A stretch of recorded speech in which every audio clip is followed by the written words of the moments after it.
In a world of remakes and remasters, Are we playing for me? what was once sacred and cool has now soured and become lame. Red. Gone are the days of Pops and Cowabunga. Now is the reign of slurp juice and dabs. Kids these days don't even know how bad they've got it. Now it's up to the best generation to rise to the occasion and make a show that dares to go where a lot of other nerdy shows have already gone quite a bit. That's right. They're going to talk about it a lot.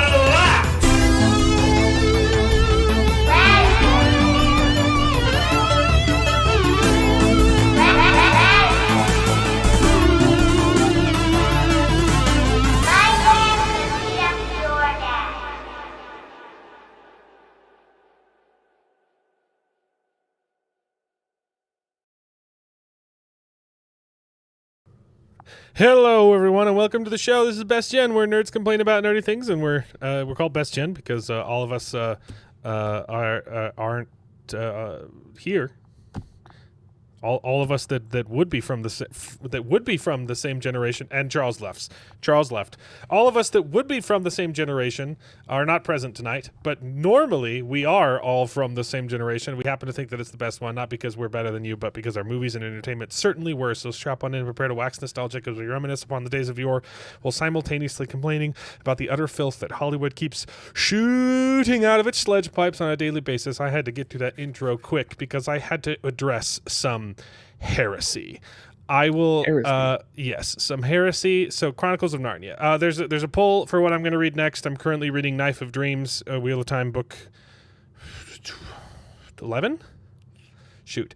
Reading Knife of Dreams. I depending on when it's because it's a long one. Depending on when I finish that one, I might have to start the Odyssey because I want to get that reread before the movie comes out, which is soon. It's next month. It's in July. So that's the poll for what to read next.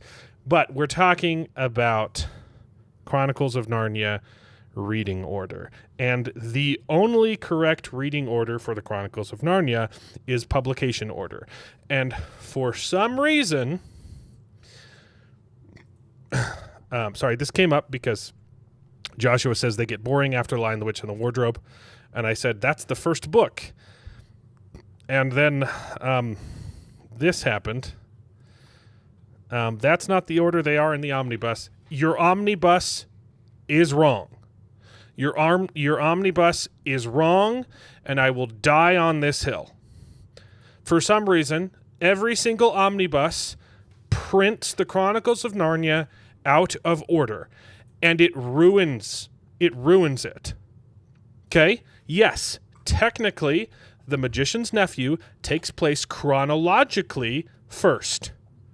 But it was the penultimate book that was published, and it needs to be read in that order because it does not make sense if you haven't read the other books. It's a prequel that gives a whole bunch of cool lore stuff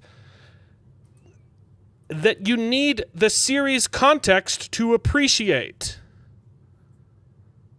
Do not read Magician. For some reason, it's always printed as one. They go Magician's Nephew, and then I think they do Horse and His Boy as number 2, and then they do Lion, the Witch, and the Wardrobe, and it pisses me off. Don't do that. Oh no, Lion, the Witch, and the Wardrobe is normally number 2. Because Horse and His Boy takes place. Yeah, takes place right out. Yeah, okay. Chronological order is Lions and the Witch of the Don't. Wardrobe is number 2. Never read chronologically for Chronicles of Narnia. It goes Lion, the Witch, and the Wardrobe, Prince Caspian, Voyage of the Dawn Treader, The Silver Chair, Horse and His Boy, which is a flashback. That text takes place right after, but also a teeny bit simultaneously during The Lion, the Witch, and the Wardrobe. Magician's Nephew is a bigger flashback. Takes place during the creation of Narnia. And then the last battle is the final book. And that is the only way to read The Lion, the Witch, and the Wardrobe. So anyway. I haven't read any of the books. Actually, they're good. maybe I read one. They're good. I am going to be rereading them before the abomination that will be the Netflix adaptation. Yeah. the original written and directed by adaptation. Greta Gerwig. Is it? How would you compare the original adaptations, the original movies? They're pretty fantastic. Okay, yeah, because I like the movies. That's all I've ever known. They're also they're not the original adaptations. I know which ones you're talking about. You're talking about the Disney adaptation that turned into the Fox adaptation, because Disney made the first two movies thinking, "Wow, this is a cool fantasy series," and then they read the third book and they're like, "Wait, this is about God. We hate God."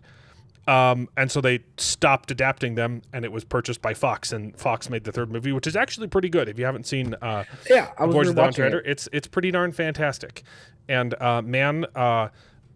they perfectly cast Eustace, and I don't know how they did that. And they did a really good job. Yeah, I liked it. We've never gotten past. I think. I think the old. Wait. What? With the other adaptation, I guess the original. I've never. This is the first time hearing about it. It's like people in costumes. It's like a guy in a lion costume. It's bad. It's very bad. It's faithful. Okay, it's just like made for $2. The television series. Yeah, The it's 1967 television series. It's quite bad. Is it just the first book then? No, they did. It looks like it's just the first book. Most of them. No, I know they at least. I know they did Silver Chair as well. I don't think they did the full series, but they did a few. Man. Sorry for coughing into the microphone. I've got something kind stuck of in my looks throat. fun. I'm trying to get it out. Kind of like the Ice Queen. She looks menacing. Okay. Point of the story is, I will have to read Chronicles of Narnia before the Netflix show. That's closer to the end of the year. So it looks like it's between Dresden Files and After Moses. And Mark Clark is again getting greedy and voting for After Moses, I presume, because there was no Vorkosigan option. I just read 2 Vorkosigan books. I just read 2 of them, and I loved them. But there's so much. I got to jump between some stuff, okay? Don't get greedy, Mr. Mark. I will happily read all of the Vorkosigan. I also kind of don't... there's like 30 of them. So if I just did Vorkosigan, that's the only thing I'd read. But I also don't want to... I don't want to splurt. I don't want to binge on them, because then they'll be over. And I really like them. So I'm perfectly comfortable spacing them out. We got some wonderful people in the chat. We got Joshua Templeton, who's just a little bit confused about Chronicles of Narnia. Chronology, okay, but it's okay. We forgive you. We got Justin Hancock. We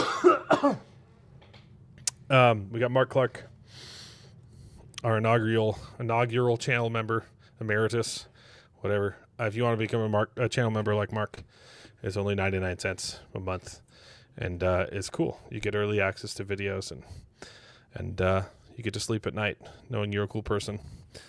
So there's that. Josh Templeton. Fidion, how's it going? I have not. It's been busy. I've been on vacation. Well, kind of vacation. I've been out of, family.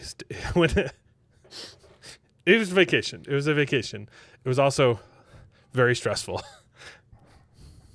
I love my wife and I love my wife's family, but they can be a handful. But we saw the Oregon coast, and my kids were a nightmare. Holy cow! Having three little girls, 4 and under, is a nightmare for a 15-hour road trip. Well, it's only like a 12, 13-hour road trip, but it turns into like a 20-hour road trip because they're insane. I'll bet. I've not watched Rio Bravo. I plan on it. I probably could get it in this week. There's been a ton to watch to keep track of. So the show might be a little bit disjointed. Charles hasn't seen everything. I know Jared is going to try and jump on later. I don't know about Jared Prime.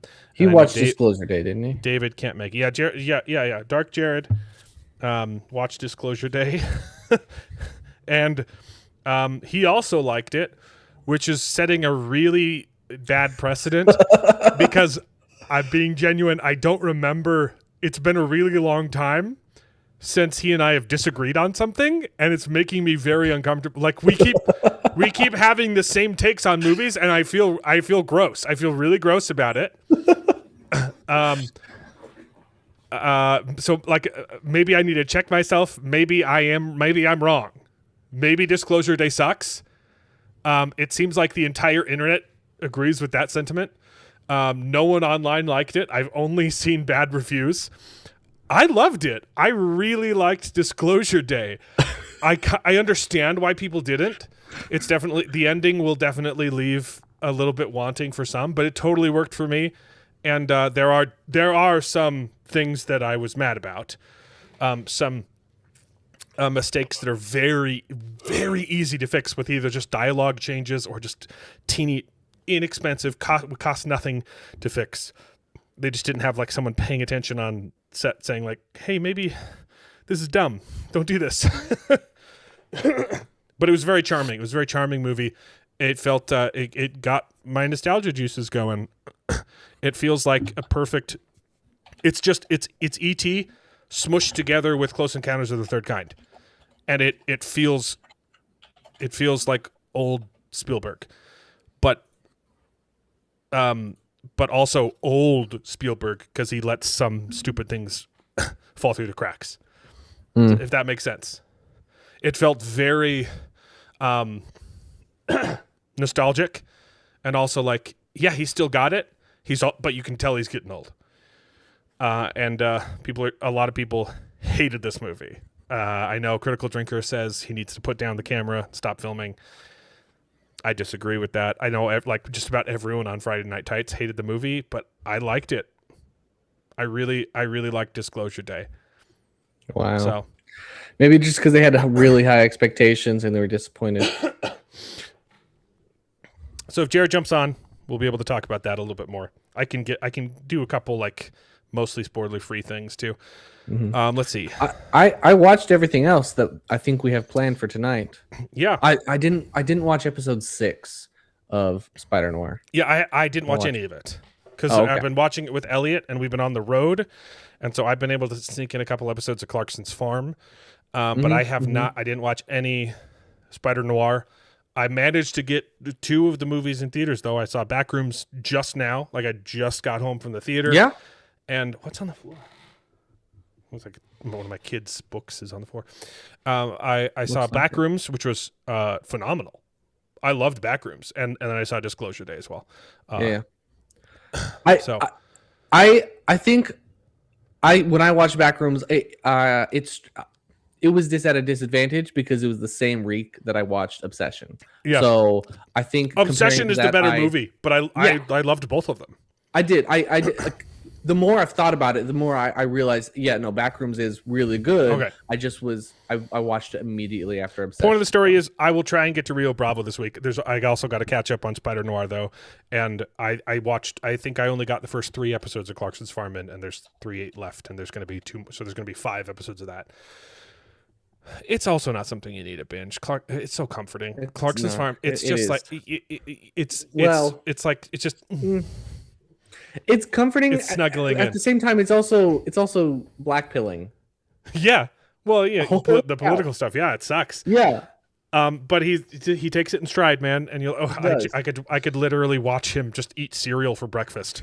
It'd be Jeremy Clarkson eats cereal for breakfast, the TV show, and I would watch it. Like, he's so entertaining. I don't know how he's so entertaining, but just he's so funny. Yeah. I love Clarkson's Farm. Let's see. What is this?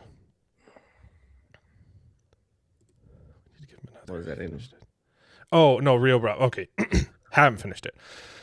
Although I'll probably be on Jacob Ironside's show doing a stream about The Quiet Man.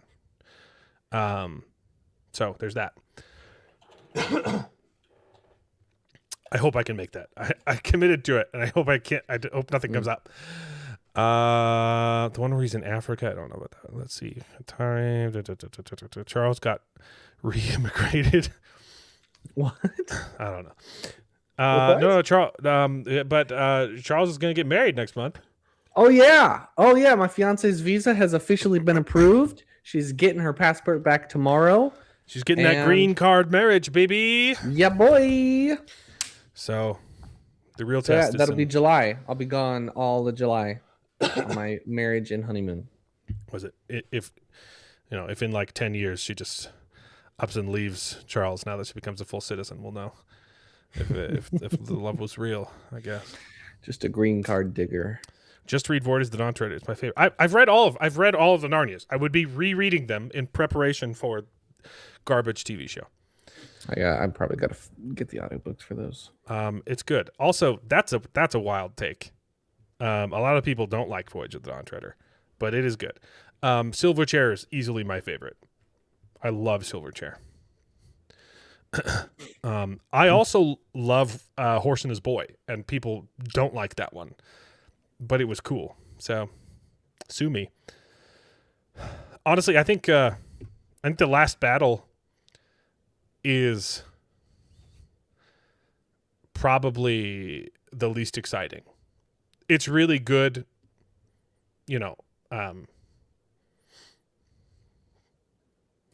it's a good ending to the series. It's also a bit anticlimactic because of how it ends, but then you realize, oh, this is why it's ending like that, and it's good. But yeah, Last Battle isn't like not as much battling as you would think would be in The Last Battle. Anyway. Only read the prequel. Yeah. Don't start with the prequel. It's bad. Well, it's good, but don't start with it. That's bad place Bad one to start with. Publication order. Apparently, the chronological order is the author's preferred. That's wrong. That's what it's saying here. Wrong. Hold on. It might be fake news. It says fake news. Yeah, author's preferred order. That is communist propaganda. I believe it. You never said that. I would. No, that's a fake quote. Do not read it chronologically. Bad boy. Bad. Okay. So the ending is better than the ending of Smoking Aces. I have not seen Smoking Aces. Is that Steven Spielberg? Smoking Aces. I've never even heard of this movie. So there's two of them. It's got Ryan Reynolds in it. Maybe does that have a bad ending? Is what you're saying? No, Disclosure Day is cool. Mark has no desire to see it.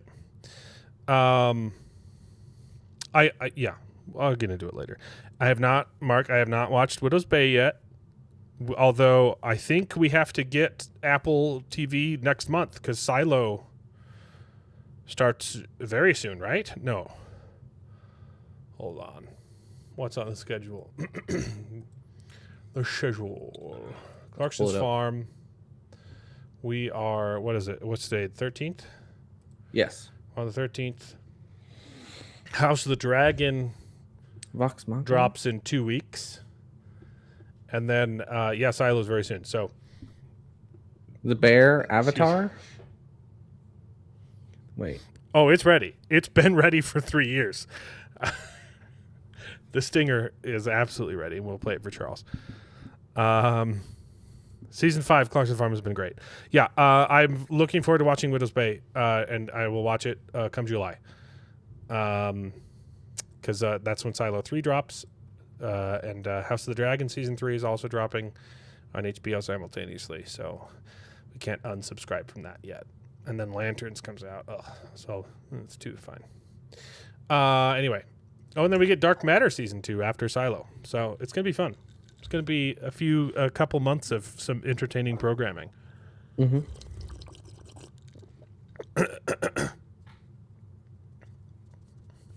Anyway, point of the story is we got a lot to talk about.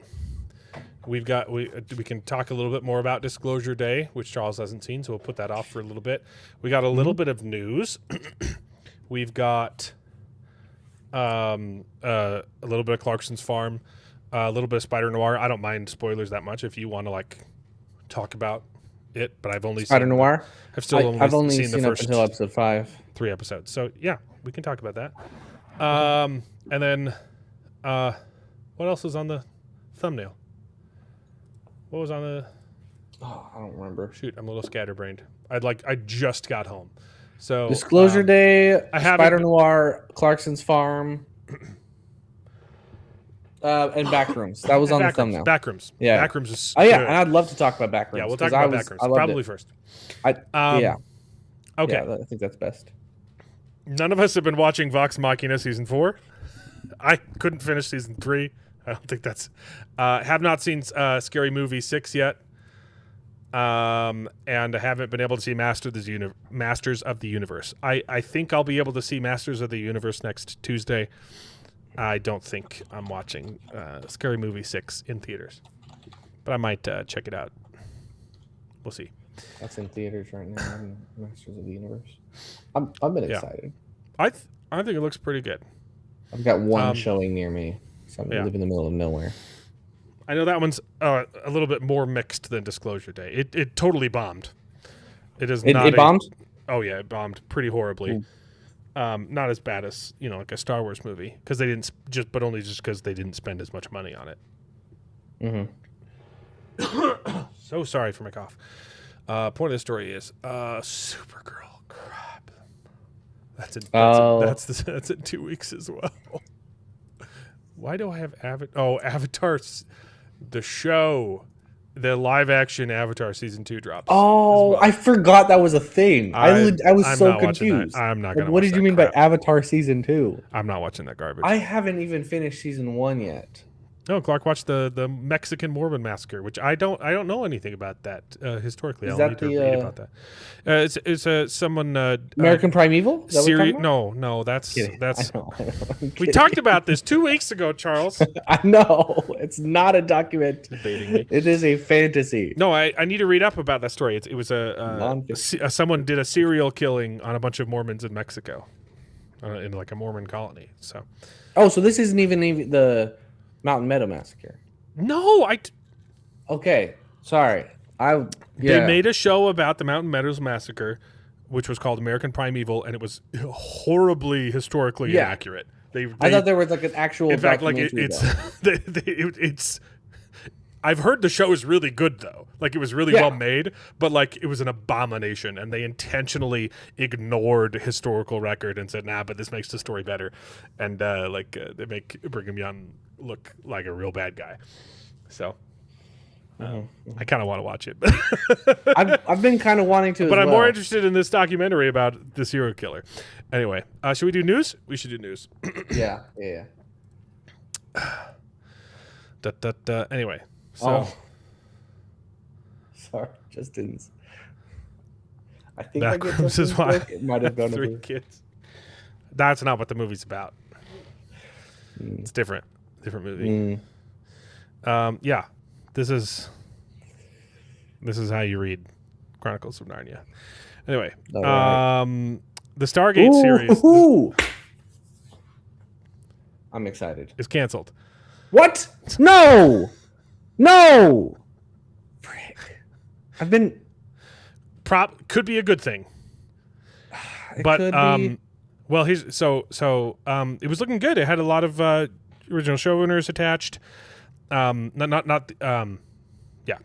like the original creators, but a lot of people who worked on it. It was looking pretty good. It was being made by Amazon.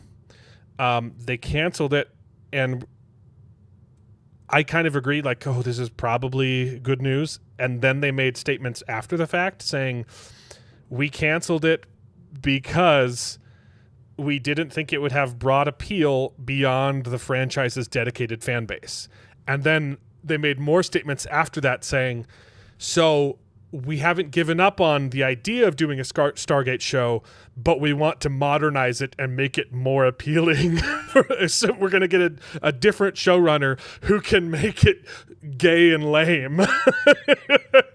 And now everyone is pissed.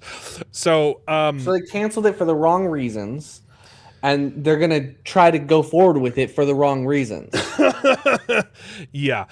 It's it's really bad news. But the fan reaction has been pretty big. Like hashtag Save Stargate is trending, and it's crazy. That's what we were saying. Charles keeps confusing two things. There's a documentary about a serial killer who killed a bunch of Mormons in Mexico, and Charles keeps thinking that show was called American Primeval, which No. There I know is it's a show. not American Primeval. Yes. Two different I know things. that. Two different massacres. I confused the two massacres. Yeah. I know American Primeval was about the one that the Mormons did. Here's the thing. Amazon, when they're not involved in a show, it turns out pretty good. Like Reacher's a pretty good show. So Amazon can make good stuff, and then they can also make really bad stuff. Yep. It was a very, very bad move, yeah. I mean, definitely for the reason that they gave. Because it would have appealed to the original fan base. Well, it was funny because it was after the fact, too. They were trying to save face. Like, no, we'll probably still do a show. We just want to change everything you love about it. They literally never learn. They literally they're morons. Oh, my goodness. They're like Disney Channel main characters in a TV show that commit the same mistake every episode. Before I forget, because these are off to the side, I got a whole bunch of new comic books. And aside from Charles' wedding, which I don't really care about, I'm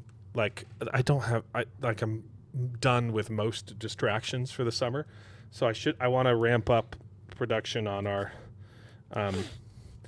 comic book series and do simultaneously Marvel and also do Rippaverse, because I just this month I got 5 new comics, and they are ramping up production. They're going to be delivering like 2 new comics every month, sometimes like 5. So I'm really excited about the Rippaverse, and they're doing their first at the end of the year. They're doing their first like huge crossover, where they the big event affects all of the different heroes. Exclave. Okay. So that's cool. I haven't explored the Rippaverse at all. It's fun. Yeah. So I got some Rippaverse comics.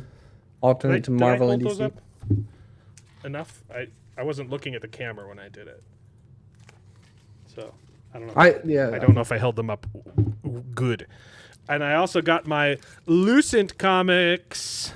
One of these is David's, except I'm gonna have to open his copy because they put my magnet in his comic. So I'm gonna have to I'm gonna have to open it up and then steal the magnet, because this one's mine and this one's his. But this is the prequel Lucent comic. It looks freaking awesome. Look at this artwork. This is pretty cool. That's David's, it's really, really good. I like this cover better. It's hard to see with the glare. Who's that by? Michael Bancroft.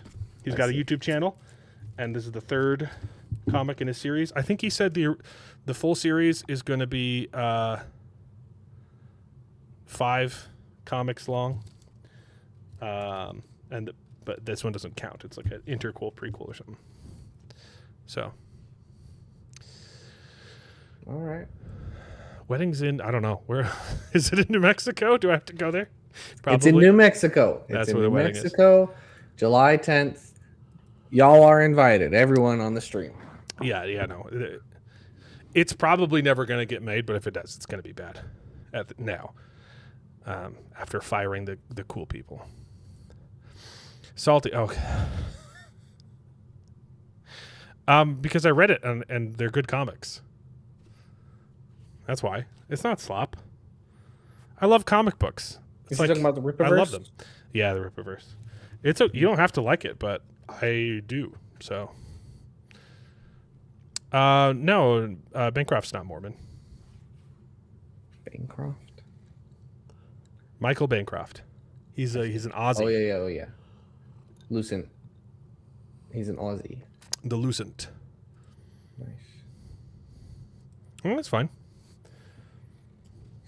I freaking love comic books. Okay.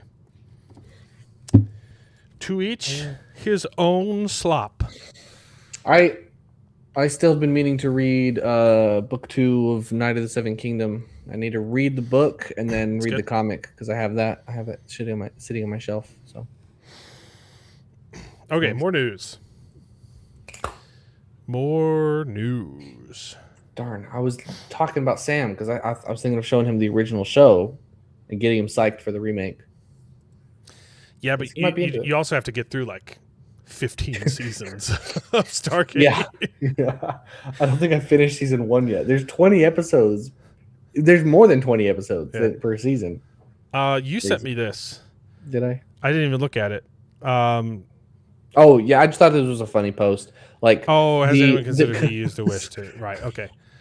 Got it. That's they have made a heck ton of money. I think they did surpass Grogu. They've made more money, right? Domestically, like not including how much they spent on the movie. Oh, they've made more money. Yes, I'm saying they're still slightly behind box office.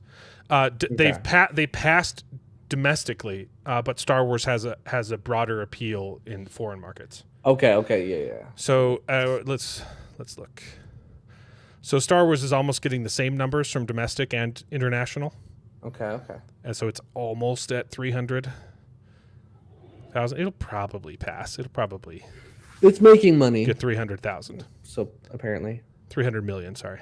Mm-hmm. But Obsession is basically made just about the same amount of money domestically, and it's made more domestically, not as much internationally. Horror movies don't do great international. Right. It's the same with Backrooms. Man, I didn't know Backrooms was making this much, actually, which is awesome that it is. So it almost has the exact same numbers as Obsession. It's got a much weaker legs, which I thought was pretty predictable. Like Backrooms already has a built-in, pretty dedicated fan base dedicated to the lore stuff. So I knew like opening weekend was going to be a lot bigger. Like Obsession had a horrible opening weekend. It was a great opening weekend for a movie of this budget, right? But in comparison to what it became, but then it got at a 40% growth, then 15% growth, then it only dropped down 7%. So it's still holy cow! Though that projection is insane. Yeah. So the projection is based on like the opening weekend, which performed pretty poorly. But then word of mouth got around and it's not dropping. So it makes sense. Like if you look at yesterday, 6 million. And that was last weekend. So it's maybe another 5% drop. That's crazy. That's what it was making. It made more than it did the second week. So like it's the legs on this movie are crazy. Then you look at Backrooms, much weaker legs, but good in opening the end, weekend, making about the same amount of money as Obsession. Obsession will finish, and that makes total sense. Like it's got that fan base, and it's not quite the movie that you can recommend to someone who's not already a fan. It had a huge opening, but it's a pretty big drop off. Right. So, exactly. That's the thing. It's word of mouth. You're not going to go to your friend and say, "Hey, you might like this niche movie." I feel like most of the audience are already familiar with the Backrooms. It's a massive success on a $10 million budget. It's a huge success, and it's pretty close to Obsession now, but the gap's going to widen. Obsession will probably end around 300. That's crazy. Maybe it keeps going, but It depends on when they release it digitally. It's probably going to end around 300. So it made the same amount of money as Mandalorian and Grogu, but Mandalorian and Grogu cost $200 million. So, I mean, it's making money. Grogu's making money, but that's just. Disclosure Day had an okay opening. It's probably going to make around 50, which is less than Backrooms made, right? Backrooms opening was pretty big. So. Oh yeah. Yeah, that's a much less. But look at that. Obsession is still it's number 2 in the box office, with a Steven Spielberg movie dropping. That is crazy. This is his first movie, his first legit movie, and it's competing with Spielberg and Star Wars. Crazy. Star Wars and winning.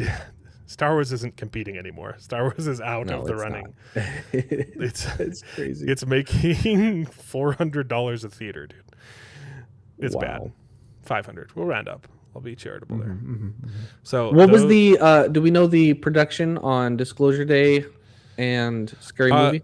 So Disclosure Day will probably break even. It's not going to make a lot of money. I don't think. It's probably. I think it's much lower than Star Wars. It's not on numbers right now, but I looked it up. It's about 100 million. 100,000. 100 million. Yeah, I'm getting the numbers. Got it. 100 with a $50 million opening. These are just the first 2 days. Yeah. Well, the previews plus the first day. Yeah. I mean, I guess if the entire internet is hating it, it's going to lose some money. Yeah. But is that Emily Blunt? Yes.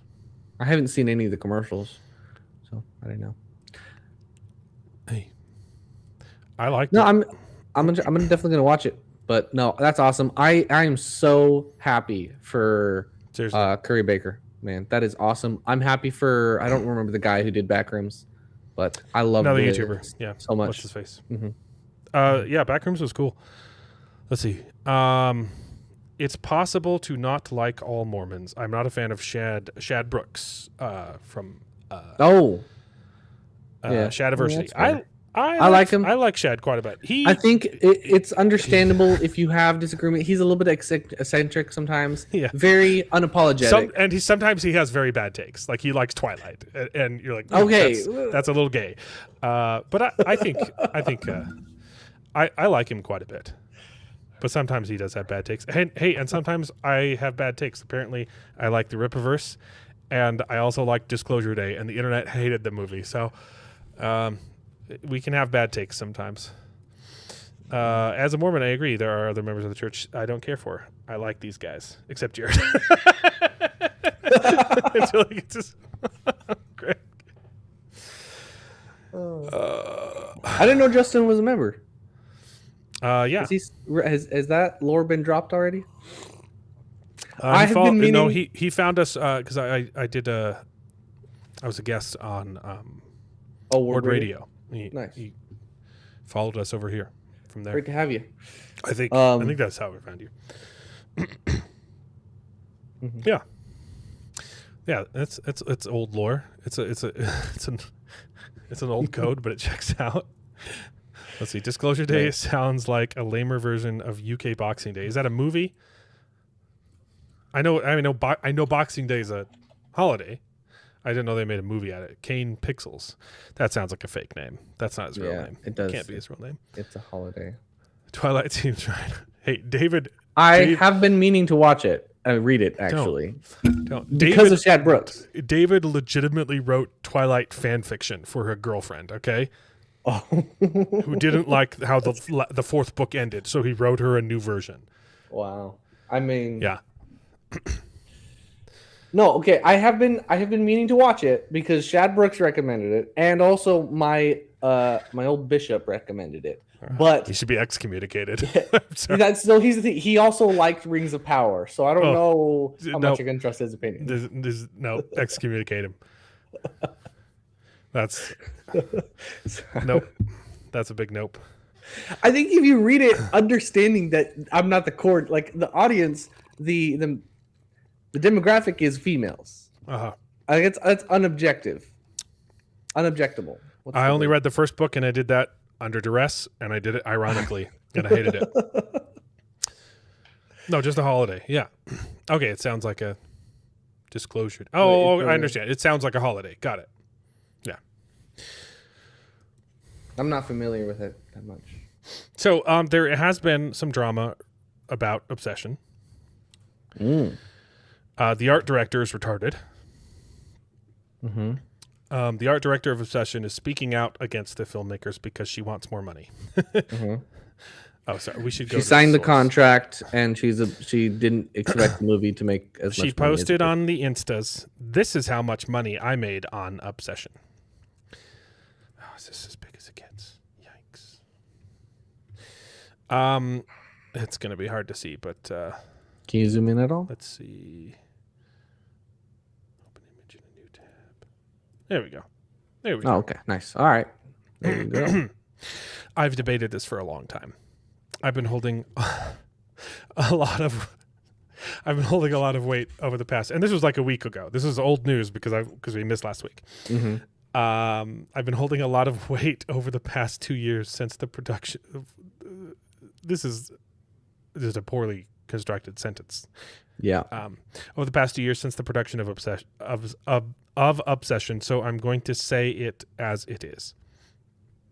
Obsession was made for $750,000 and is projected to make $250 million. More than that now, babes.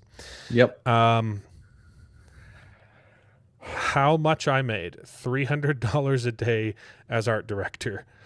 This came out to $7,000 after taxes, no mileage. They only filmed for like 20 days.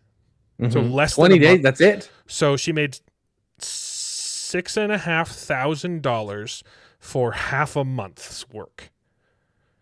$300 a day is massive. I get that's less massive in California because California sucks. Does she live in California? Probably. Everybody lives in California. Maybe they don't live in California. I don't know. I just didn't know. I wouldn't want to live there, so. That's a ton of money. I'm sorry. For half a month of work, that's a ton of money. Okay. I would love. Hey, Corey, I would love to replace your art director. Okay. I'm not good at it. Anyways. I did know the rate beforehand and agreed to it. Oh, okay. So that's the end of the story. Yeah, that's the end of the story. We don't need to know anything else. Done. Next. No. Okay. But for some reason, she keeps writing. Okay. This is the end of the story. There's no. You got paid for a job that you agreed to do. Suck it up. I agreed to it, but at the time, at the present, at the point. I think at that point. At that point. Yep. Just, it doesn't save time. That does not save time. Right out at the point. At that point. Mexa! Cameras too. We're making fun of socialists. Oh, your mic's not working. Camera's working, but we can't hear you.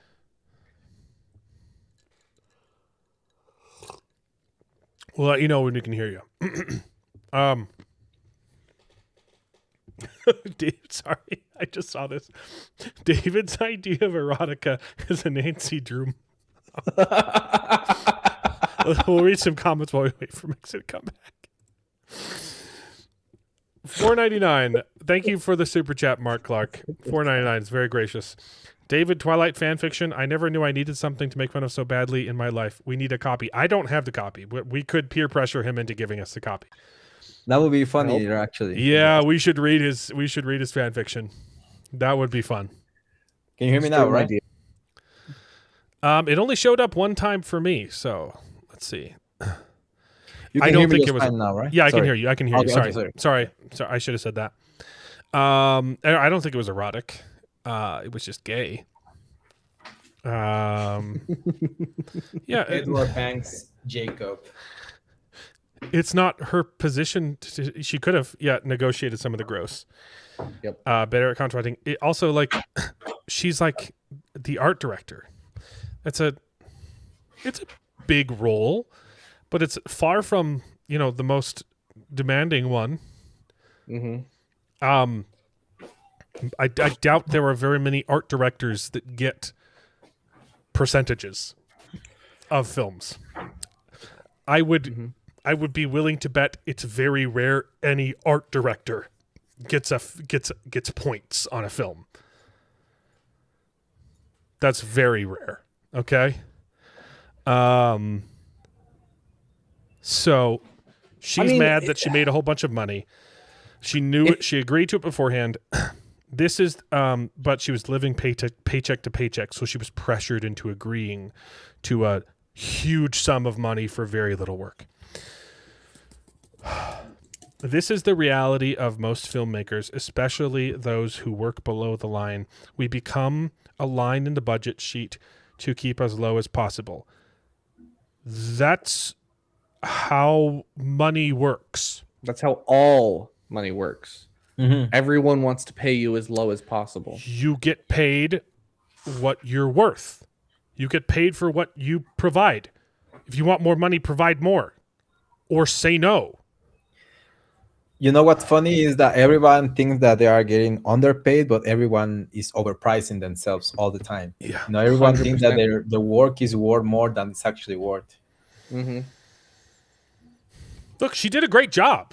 The art direction of the movie is fantastic. And that's not anything. That's not something small. You can go forever. You can always go to your next job and say, "Hey, I was the art director of Obsession." Dude, I think that holds a lot of weight. That option is gone for her now. It is. She's Every single production company is going to say, "Oh, yikes! She's going to throw a fit if we hire her." No, thank you, dude. You can get any Mexican. She could have had money. Like, this is one of the most successful movies of all time. It is one of the most profitable movies of all time. It's hard to beat Blair Witch Project because that was made for like $5 and made a bunch of money. So I think that's the most profitable film of all time, percentage-wise. Mm. This is top 5, I think. It's made a ton of money. People love the film. You could have easily leveraged that and probably made millions on your next movie. You could have worked with Curry on his second movie. Or he could have hired. Maybe he would have hired you again. Yeah, that's not going to happen now. He didn't know that he was going to make $300 million. So it doesn't make any sense for him to negotiate you any higher sum than this. But now that he's made that money, he might be able to give you a better contract if you didn't make yourself to be a fool. He took all of the risk. He financed most of the movie himself. Okay? After it was made, it was sold, to Neon. I think Neon, who helped, put money into advertising and getting it into theaters, and they did a phenomenal job. Okay? So Curry Baker isn't getting all of the money from this movie. He's getting some of it, but he's not pocketing $300 million. The company he sold it to is. Now I hope he gets a percentage. I hope he negotiated when he sold it to get a percentage back. Yeah. He's definite, and I'm pretty sure it's confirmed that he did. We don't know how much. Okay. Yeah. He's at least a millionaire now. Okay. At least one. I would hope a few more. Okay. Yeah. I've been watching their content for a long time now. I didn't even know it was them. Dude, they're so good. Yeah, they are so funny. And the thing is like a white Key and Peele. But the thing is that all of his shorts, when he's announcing the movie, he's saying like, "Thank you everyone so much for the support. If it wasn't for you, this wouldn't be possible at all. This is way beyond our dreams or wildest imagination." And obviously their budget, so they didn't project anything, Mm-hmm. Big difference. Exactly. He is not overselling himself. He is recognizing that he is only there because his fan base loves him. and rightfully so. His he is amazing, and he's hilarious. He's created fantastic content, but he's not overselling himself, saying you have an obligation to give me more money because I deserve it for whatever reason, like this woman is doing. Yeah. So he had no idea he was going to make this much money, and he's not making all of that money. Okay, he's making hopefully a good percentage. Okay. And we don't know how much that is. Okay, and Hopefully the bigger he took on 100% of the risk, and he paid you very generously. Okay. So like you're not entitled to any of this. What an entitled bitch. I'm sorry. Pardon my French. That's the She was a background actor. There's one? There's no other word I could use to describe this woman. Yeah. So apologies for the language. Some of these where was I? Keep as low as possible. Yeah, there were also because it wouldn't have been made otherwise. yeah. Curry Baker wasn't a millionaire. Before the movie got made, he paid for it himself. Of course he's trying to keep it as low as possible, you moron. There were also crew on Obsession who were volunteers. Cool. And they agreed to be volunteers, right? Great. They weren't coerced or manipulated. Getting paid in gas and mileage, because that's what you do for a friend. Okay? Yeah, that's good. Now, it would look really good if he says, "Hey, I'm a millionaire now, and I'm giving a bonus to the crew." That's what Markiplier did. That's what Markiplier did for Iron Lung. He also got all of that money, though. Markiplier didn't sell his movie; he published it himself, so he got all of that money back, and he. But it was a bigger risk. Yeah, much bigger risk, and it made less money. Uh-huh. And he decided to give a bonus to the crew. And that was awesome. And he also didn't need to do it. Yeah. And Curry Baker doesn't need to do it. It would be really good PR to say, hey, yeah, I'm giving a bonus to everyone involved. Yeah, and especially to the volunteers who put their blood, sweat, and tears in this movie and didn't even get paid for it. I'm going to give them a couple $1,000 each, you know? That would be great PR. Yeah, I agree. And he doesn't have to do it. But knowing he shouldn't be pressured into doing it either. If he does it, he wouldn't even announce it. You know, he's the kind of guy that is just okay. Here's some bucks. You know, here's some money. We made some money. Here's some money back, or invite them back to the other production. They're saying that they hire them to do the second movie, maybe. Well, he's already made the second movie, so hire them to do the third movie. Okay. He said that there's like an entire universe that are planning to do with the dreams and the wishes. Yep. They weren't okay. This wasn't. I would not hire this woman again. Don't. This wasn't even paid on time. Okay, but it was paid. That's how reimbursements work. Okay, so to make this is out of date, a 300 million grossing film. Have you seen it, by the way, Mexa? No, I literally had 0 seconds. Watch it. Ever to spare. It's so freaking good. Yeah, I mean. I know you've been busy watching basketball, and actually not even that, bro. I'm moving tomorrow, so I'm running around like crazy. Yeah. Do you care about football? I don't.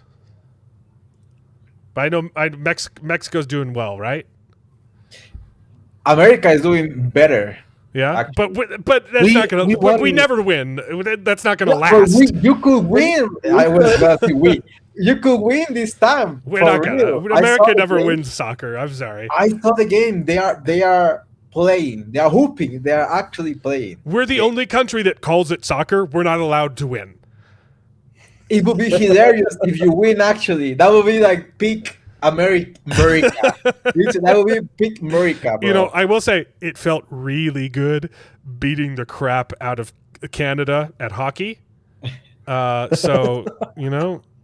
That would be awesome. I wouldn't say no to us winning the World Cup. I also don't care though. Maybe you don't win it, but you could definitely go like final, semi-final, some crazy stuff like that. Like the American team is so good. The Mexican team is just a bunch of fucking panaderos, bro, a bunch of fucking like taqueros that they brought from the street, bro. Like they are cooking al pastor in the court. No, they're not playing good. They're just winning because their rivals are so easy.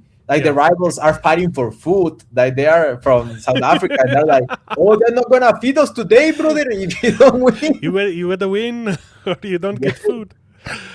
maybe Ogugwa. There are 5 other countries that do call it soccer. That's the thing, though. Like Mexico, like they should. It's crazy. Every child just like drops out of the womb playing football in Mexico, though.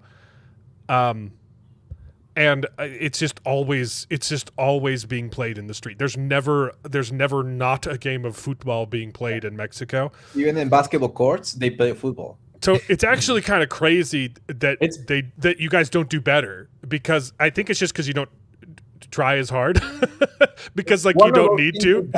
You just pick people up off the street and you do pretty well. But like if you actually like went into it, no one could beat Mexico. It's so funny you mentioned that, because I was watching in what is it called, the ceremony, the opening ceremony, and you can see who is not Mexican by the way that they didn't practice, like the effort that they were putting into the dance, because the Mexicans were all like randomly doing movements and improvising, all out of shape, out of tune, out of rhythm, and then you put the Colombian bitches, bro, and they're moving the ass in sync. They move together.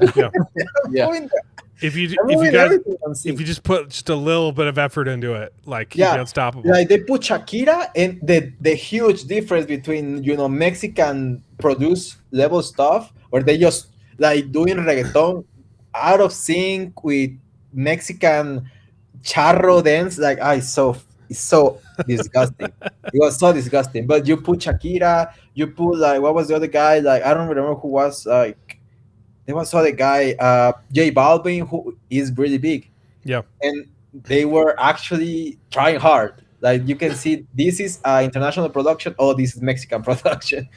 But yeah, like I just wanted to like vent, bro. Like it has been some crazy, absolutely crazy week. You have no idea what happened to me, bro. That's exactly what it is. The Mighty Dogs, a bunch of randoms coming together. Yeah, basically, I mean, there's basically barely anyone playing in Europe anymore. We used to have a lot of players in Europe, which is, the mecca, the greatest football to play in the entire world.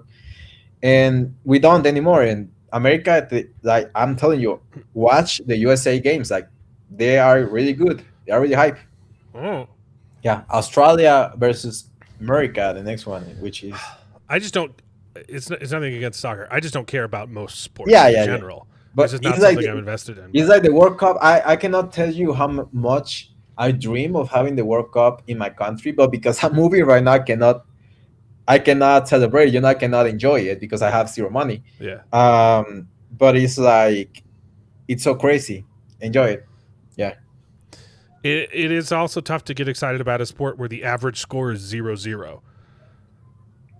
The last America was 4-1. America won 4-1. They are playing really good. I'm telling you. Okay, where were we? It wasn't even paid on time.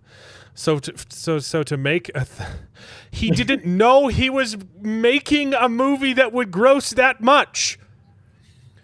Some of these amazing people had to come out of pocket to work on set. I kick myself every single day for not flipping this production. I was encouraged not to, and I naively listened. Oh, I kick myself every day for being involved in one of the most infamous productions of all time now. As is the case for most low-budget productions, everyone has to wear many hats. Though my official title is art director, I was also PA, set dresser. Suck it. I don't give a crap. Oh, no. I had to go buy coffee for the crew. I was doing runs for the art department. You are the art department! No mileage. I didn't get reimbursed for my mileage. I was shopping, loading, returning while the rest of the crew were on set. Thank you, Jeff Barker, for helping me during those times. I had to wrap Bear's house that was left an absolute mess. Oh, I had to clean up, without water or crafties left behind. I shopped an entire location, Ian's house, and loaded the truck. I just don't give a... Happened overnight, blah, blah, blah, blah, blah. I took such a physical toll on my body that I kept losing weight. Hey, you should thank him. 90. You lost. She started this by complaining she was carrying a lot of weight on her. Yeah, now you're losing And weight. she lost it. Yeah, definitely. There's weight on your shoulder. I'm assuming she weighed 90 pounds during the production, not she lost 90 pounds, right? Yeah, she's That's too weighing many now. pounds. That is really light. I say all this to finally have my piece. I know this is bigger than Obsession or Curry and his team. It's not about that. I know this is even bigger than the film industry. If you feel called to have this discussion with me, please do so. I'm willing to be wrong. See, she wanted more people to come out. She'd be like, hey, please, if we stand together, we can all be horrible people. And blacklisted from Hollywood. And not a single person spoke up because she's an entitled prick. I'm willing to be wrong. You are wrong. Because I know I'm probably missing information and my perspective is just a drop in the bucket. No, your perspective is bullcrap. Mm-hmm. And if you were a crew member on Obsession and feel called to share your rate, maybe we could turn a tide in the film industry. Screw you. Oh, what an entitled prick.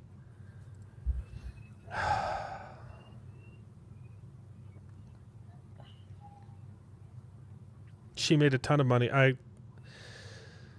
This was good commentary, but I think we basically said the same thing. Yeah. It's a low budget movie. They're made for pennies. Yeah. Otherwise they wouldn't be made. Yeah. It's because yeah, she's an idiot. Because I'm a woman.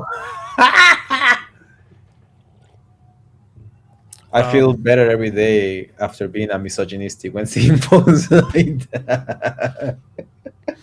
No, I'm not. By the way, what a horrible I'm such a person. feminist. I'm such a fucking feminist. What a way to just guarantee you'll never work again. And you could have been the bee's knees. Anyway, 100%. That is so much. That is one of the best. After taxes for a month. I don't even get that in a year. No, I think I do get that in a year, but still. Yeah. No, it's one of the best resumes out there. I think it's gonna be. People are gonna say, "Hey, I worked on Obsession." There we go. Thanks to Biden, the best South American players are already playing for the U.S. He is not wrong. Most of the best players, yeah.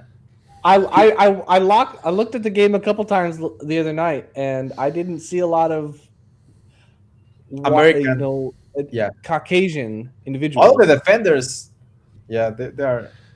Do you guys see this one? He's very white. What? Scientists what? So What? Scientists turn What? Scientists turn yeast found in gut of ancient mummy into very hold on. Yeah, something's wrong with your mic. Scientists turn yeast found in gut of ancient mummy into very good sourdough bread. Is this a real story? I didn't send this to you, so you can't claim. No, this is a real story. They made a bread out of the Soulja Boy mummy. What? Okay, they made it out of the yeast found in its stomach? His gut.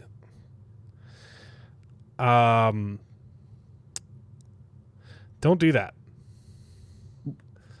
That's gross. What are... There you go. That's what I was looking for. I was hoping this would be in the comments. You don't have to do everything that pops into your mind. That's anyway, crazy. That's crazy. A24 built 30,000 square feet of back rooms so Kane Parsons, it's not Kane Pixels, got it.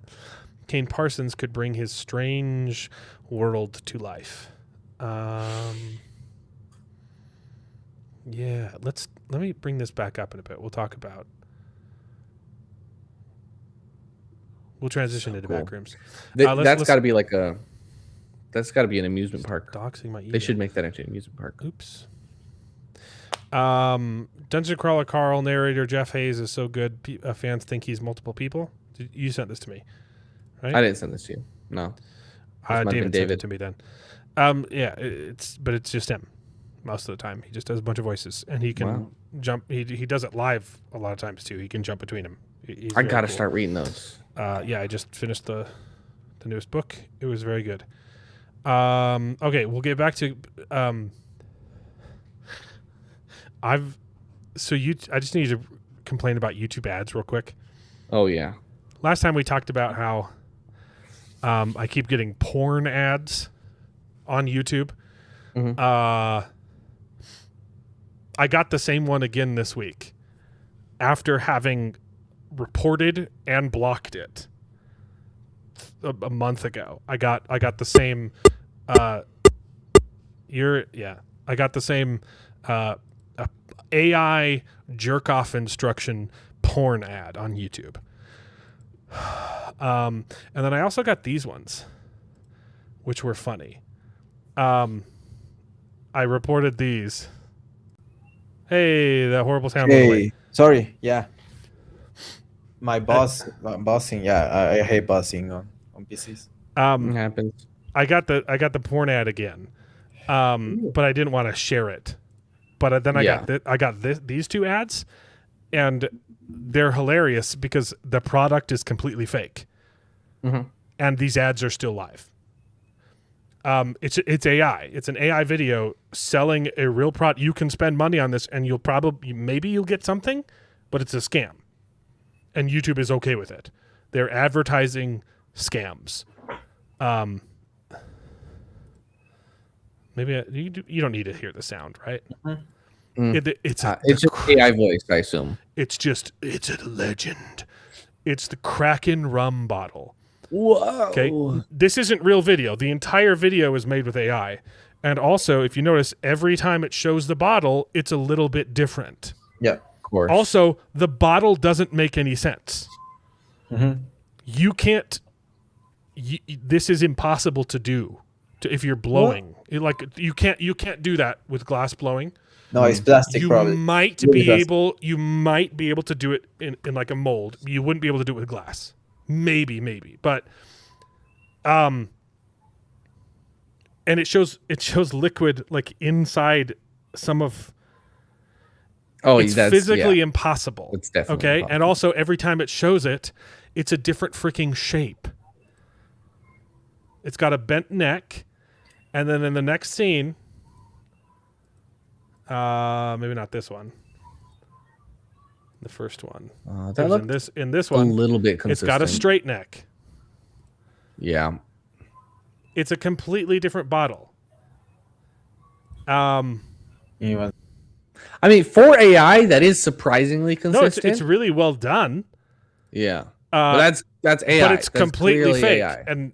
And YouTube is getting money to scam people. This is illegal. Like there could be. There's probably some lawyer that's very excited and could probably sue YouTube for allowing this. But I get demonetized for making gay jokes. So, YouTube sucks. Yeah. Oh, this is about the yeast, liquor and porn advertisements. I don't.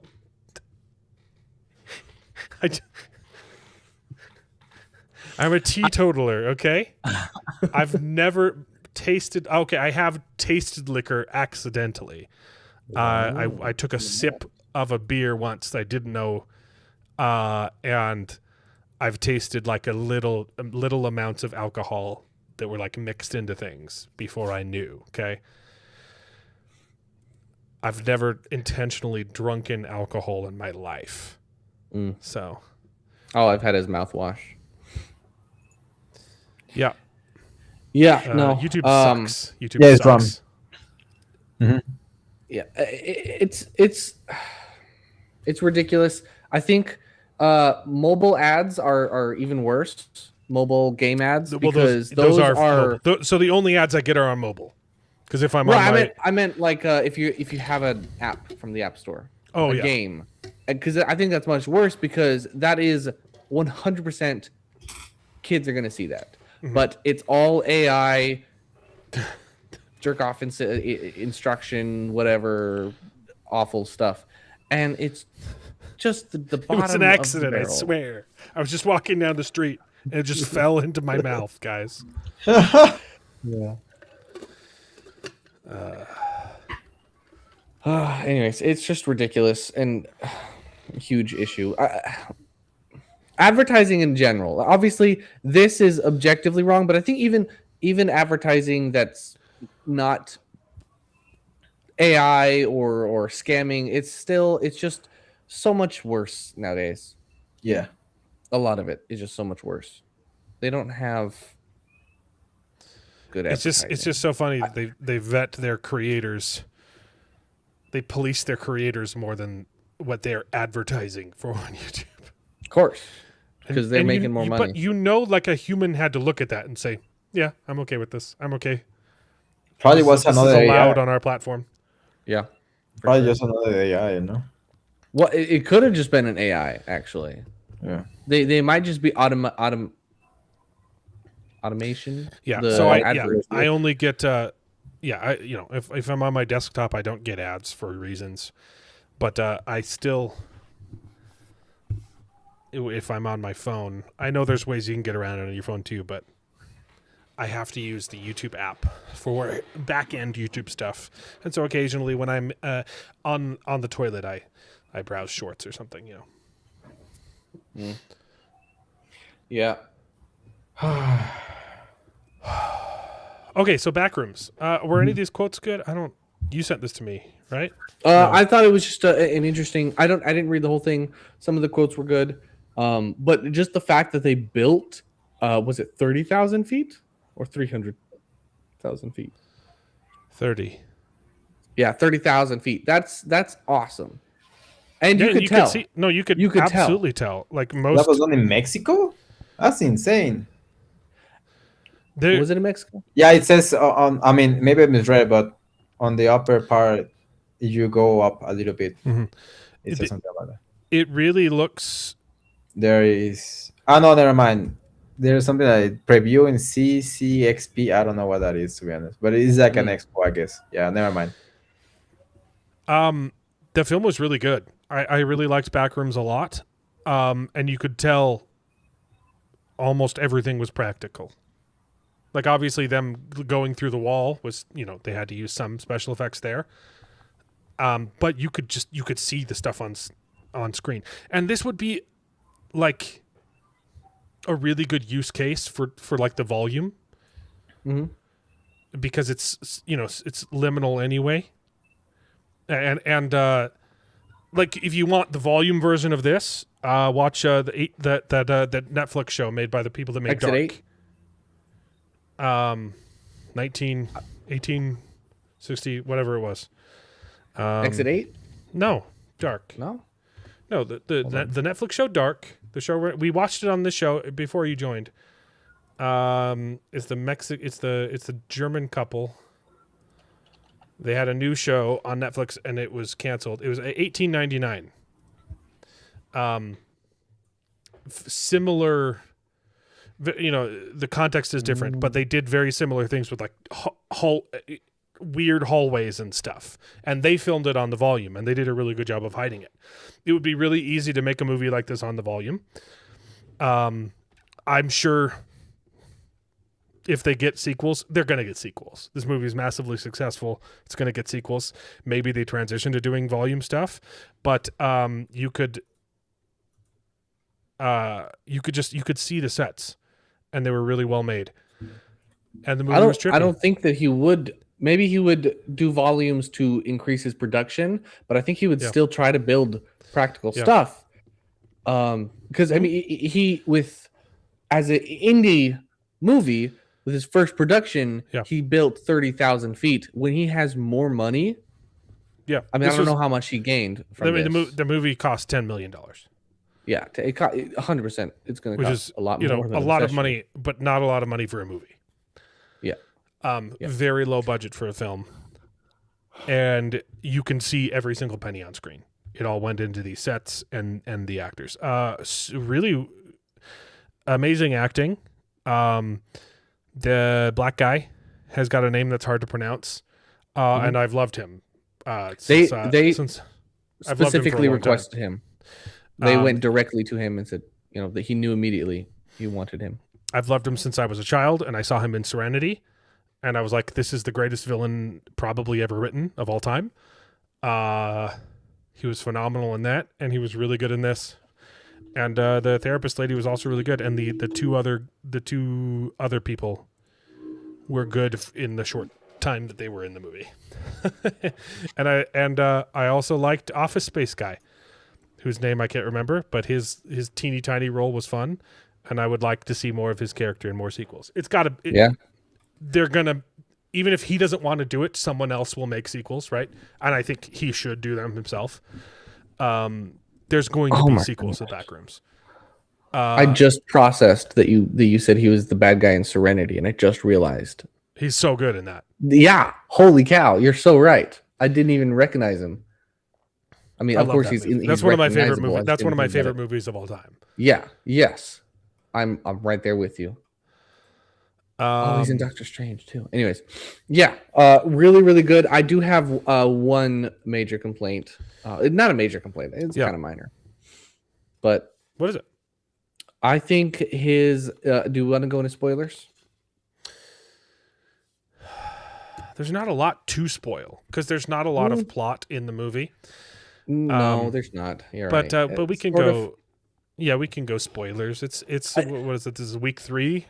We can spoil the Backrooms if you haven't seen it. All right, we're gonna spoil the Backrooms then. Okay, Backroom spoilers. Yeah, I thought his transition into madness was a little abrupt. No, it was fantastic. I like it. I get that time worked differently in the Backrooms. He'd been gone for a couple of days. He had been in there. I don't even think that's true. I don't think. No, no, I don't think it implied at all that time worked differently. It just happened like some over people the have weekend. been saying that, but still, he had been gone there for a while. I get that. It was perfectly set up. He's already, the first scene of the movie, his therapy session. You're like, this guy's not great. Right, but it's not. I think it's set up. I think we just needed to see a little bit of that transition. Just a little bit more. I disagree. I think having that transition happen off screen was perfect because it comes as such a surprise. You're like, oh, he's trapped in the dark rooms, and you get the phone call, and you're like, I'm not coming back, and you're like, because you can't get out, and then when you finally meet him again, you're like, oh, it's because you don't want to leave. I loved it. I thought it was fantastic. And I just push back. You're wrong. You're wrong on this. I think that is a reasonable disagreement. I still think it would have been better if maybe a little bit. I don't know. Maybe I'm judging it harshly still because I'm still comparing it to Obsession, which I think was a perfect a perfect blend of we see Bear. Yeah. It's the better becoming movie. The bad guy, and you realize he's the bad guy. It's the better movie. It was really good. His acting was phenomenal. I just think that scene was a little abrupt. I loved it. Disagree. You're wrong. Here's the other thing. They're going to make Backroom sequels, and it's going to be tough because this movie works really well because it doesn't have to answer a lot of its questions. The way it's set up, the way it's framed, it's okay that it doesn't answer questions because it's not what the movie's about. I didn't think I was going to like this movie. I'm not super interested in Backrooms. I don't think liminal space is very scary. I think it's interesting. I think it's cool. But I never really cared about those YouTube videos. Some of them are like, oh, that's kind of creepy. But I have a hard time caring about that kind of stuff because there is zero attachment to reality. With those things, with those types of videos, it's so far removed, and it's there is no exit, right? Like you're trapped in the back rooms. There's no way to win, right? I don't care about something if there are no stakes, right? if from the get-go you know there's no escape and there's no way out and it's just about exploring the back rooms, then I don't care because there's no way you can win. So why root for a character that's I didn't think I was going to like the dark rooms, the back rooms for that reason, because I'm just not super invested in it. I think it's cool. I think it's well done. The trailer looked good. I didn't really want to watch this movie, but I was bullied into it, and I loved it. Yeah. And no, I think 4 reasons, and I liked it 4 reasons that a lot of people were complaining about the film. About the trailer, people were saying it looks like they're going to focus on the human element and less on the lore. And a lot of people didn't like that, and I think that's the only reason why this movie works. And I also think that is why sequels won't work as well. Yes, I agree. I don't think sequels. You gotta go, Maxa? There's a really good chance the sequels will not work as well. Yeah, I'm back. No, I don't have to go. I'm back for good, bro. Holy, I had to fix everything, bro. I'm having to solve a lot of problems, like thousands of problems this week alone, bro. Whew. Yeah. I think this movie works because it's not about the back rooms. It's the story, at least, right? The story, it was a human story that is serviced by the back rooms existing. Like the back rooms is the tool that they use to tell this human story. Mm-hmm. Yeah. And I think that the lore is fascinating. Like, I do want to know more about this company, and I want to know how the back rooms works. But inherently, if the answer is we don't have an answer, that's not interesting to me.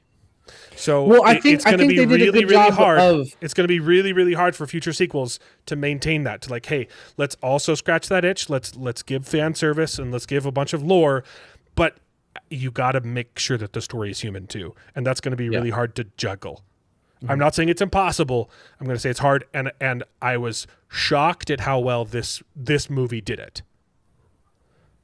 So yeah, I completely agree. That's the same kind of lesson. There's plenty more rooms. That's good.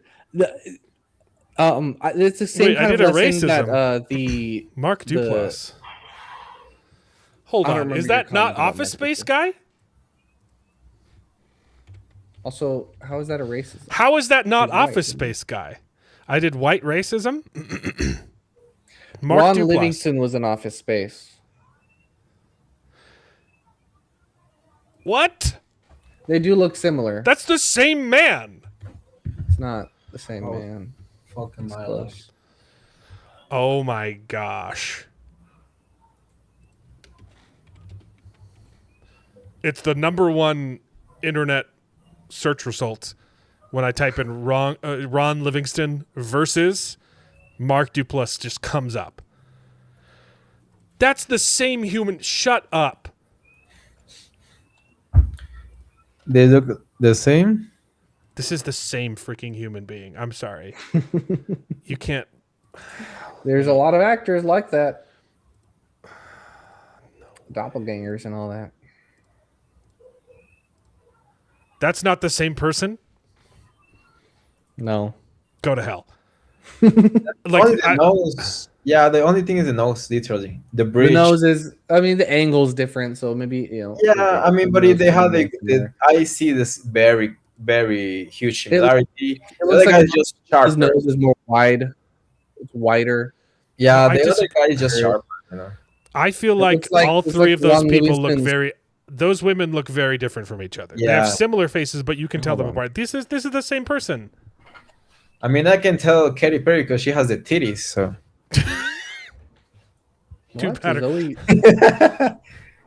This is not okay. So one of them has slightly darker hair. Is this? Wait, you're saying that Zoe Den And A Emily lot of Blunt people look say like? that Zoe. Yeah, a lot of people say Zoe Deschanel and Emily Blunt and Katy Perry look the same, and I disagree. I think they look very No, different. not even slightly. I mean, maybe Zoe Chanel and Katy Perry. So if you take Emily Blunt out of that equation, you have a better argument. Zoe Deschanel Katy and Perry, Katy yeah. Perry 100%. look similar if you zoom out, but then you Yeah. get close, Ago, and then yeah. Katy Perry looks really gross, and you're like, oh, ugh, yikes. No. Katy Perry and Zoe Chanel definitely look alike. Yeah, That you can tell the difference. not this much. Emily alike. Blunt Not this is much. nowhere close. Yeah, That's the same. that is Okay, he's really got- close. No, they have the same chin. That's the same everything. The nose is the only thing that's different. Yeah, the nose is basically the only thing. The I eyebrows are a little And the bit hair different. is darker. That's the same freaking human being with a nose job. Yeah. Okay. I mean, Anyways, So back Mark to Backroom. Duplass. So he's Mark Duplass is in the league. Okay. I thought that was the same person. What else? What else has Jonathan Livingston Seagull been in? Other than Office Space. in my back. Louder Milk. I think I saw a few episodes of that. And Band of Brothers. Okay. Dylan Harper. I could have. I had no idea. I had no idea there was two people. Sorry. We need a shame stinger. We do an admonish button. Yeah, we need an admonish stinger. Yep. Like Louder with Crowder does. What you're saying about the people backrooms? No, I think the other one was Jonathan Livingston. Yeah, he looked it Whatever. up. He was sharing the screen. I was sharing the other screen. I had two screens open. I switched between them. Ron Livingston and Louder Milk. Yeah.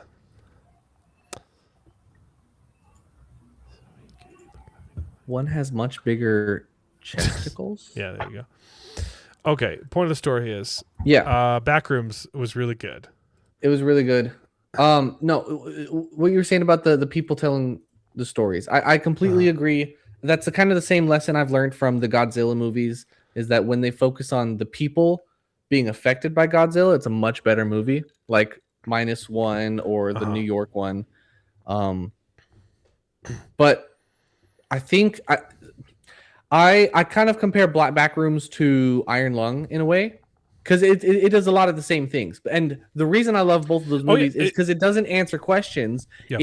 It presents the mystery and it offers potential solutions, but it never says this is the answer. Yeah. In Yeah. both It of tells those you a theory. movies. It says like, hey, this is possibly the explanation. And I actually really like that explanation. That's the way that they should go, because it grounds the idea enough so that it's not so far from removed. Like you were saying, the issue with it is it's so far removed that there's no stakes.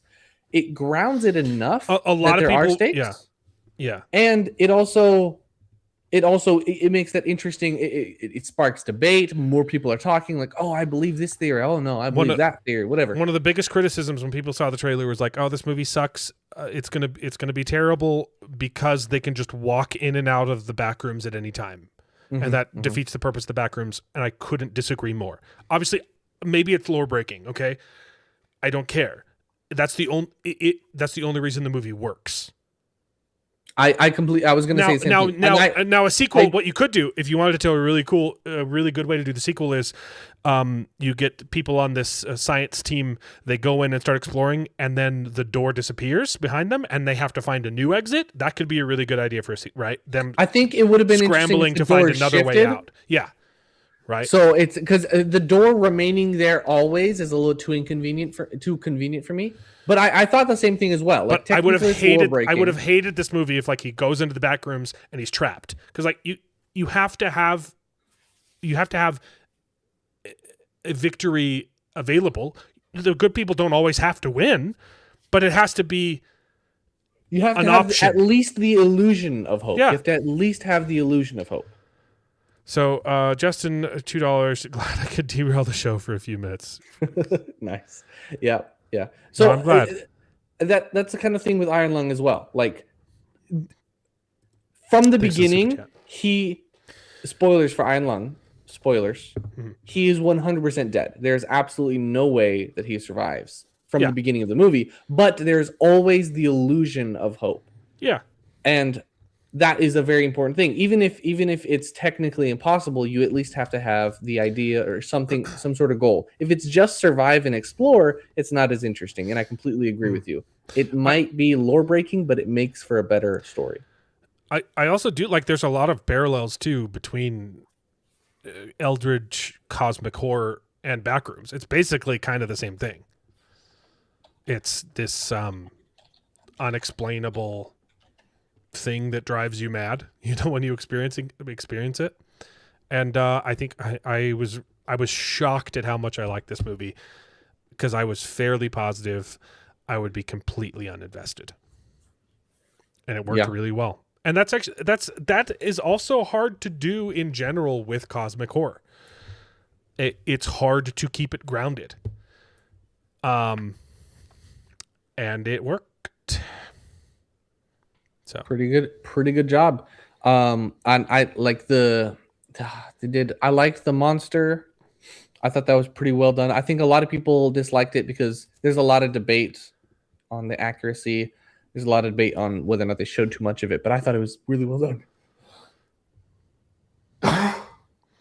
The monster was like it's not this it's similar thematically in that, it's unexplainable concept. And you don't get all the answers.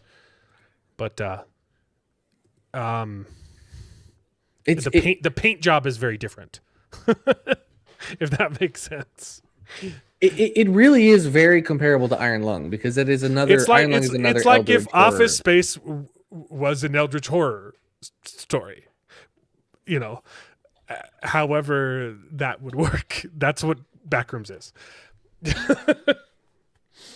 So I know that doesn't make any sense, but then you watch it like, okay, yeah, that's what it is. Severance kind of has a feel. Yeah, it's Severance. When you're up in there, yeah. It's not quite the same. More solitary. Yeah.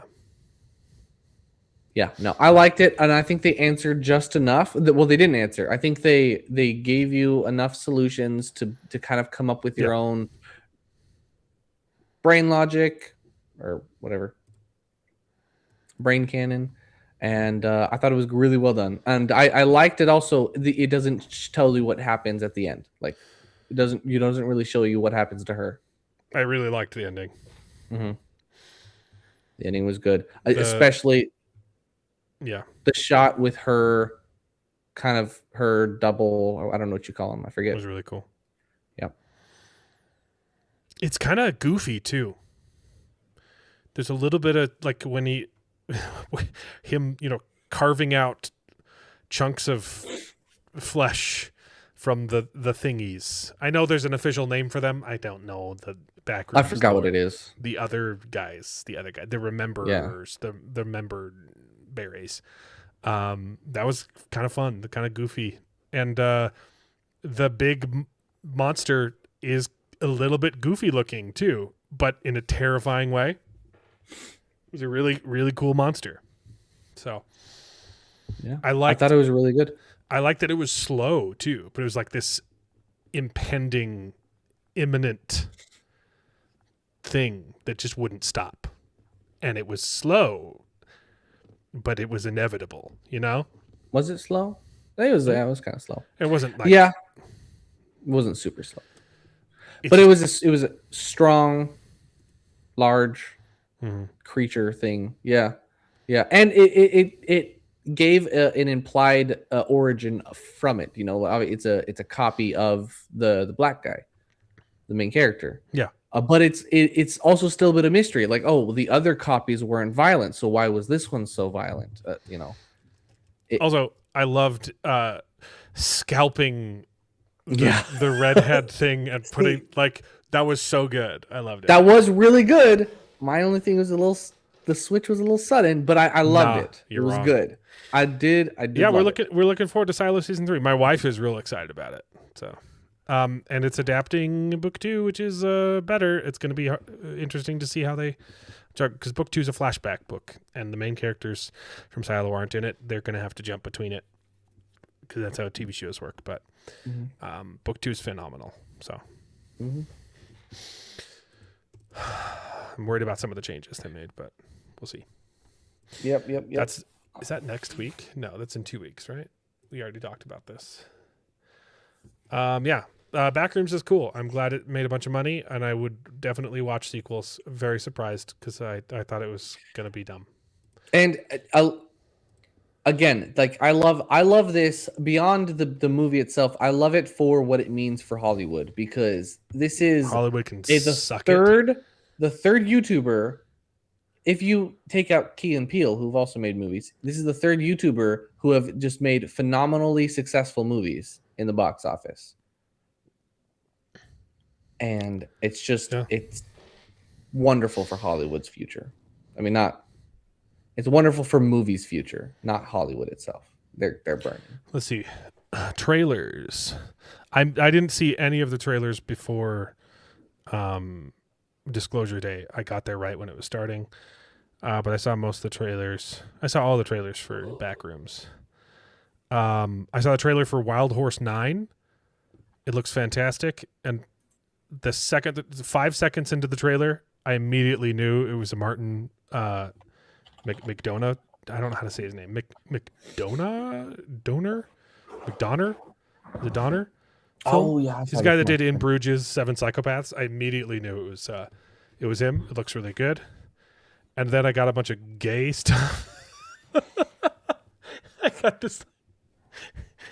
Leviticus looks like garbage. It's just a bunch of gay people kissing, and it's a horror movie, I guess. And then the trailer for End of Oak Street looked terrible.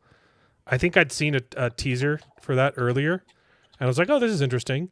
And then this new trailer gave away the entire story, and it looks really bad.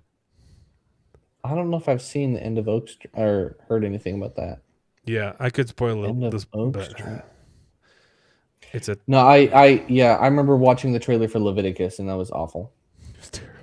I stopped watching. I was like, oh, no, I'm good. Yeah, I pulled out my phone. Is that Anne Hathaway in End of Oak Street? Yeah. Man, the Oak Street wears Prada. Okay, but then there was a trailer for Onslaught. I kind of think we should react to this trailer. We'll probably get demonetized for it. I don't know. I need a second opinion. Sure. Onslaught. And this might not be the same trailer. Let me... Sluts? I heard Sluts. Sluts the movie.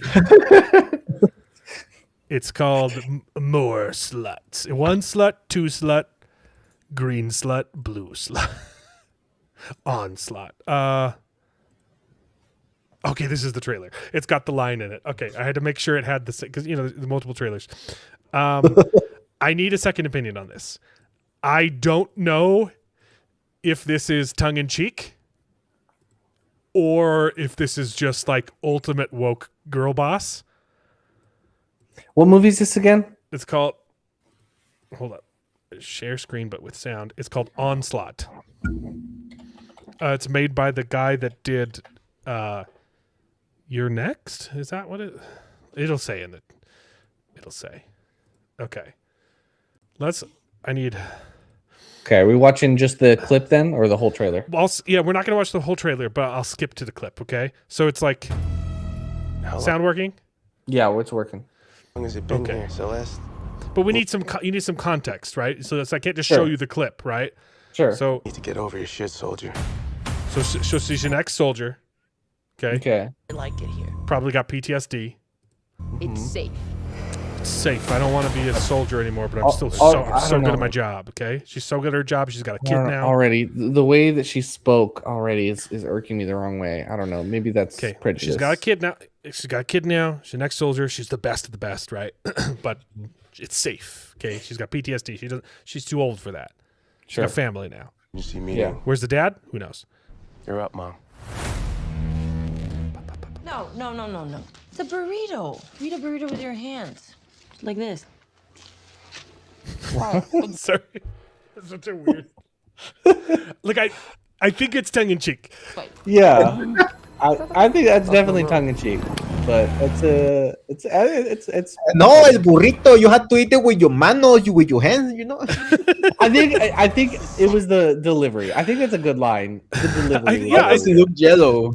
Just wait. Because Mexa did it wonderfully just now. There's That was the wonderful. line. There's a line coming up that I laughed out loud in the theater. I was like, "That's so funny," or "It's so terrible." Yeah. Second time that Black Hawk has gone over us today. That Black Hawk.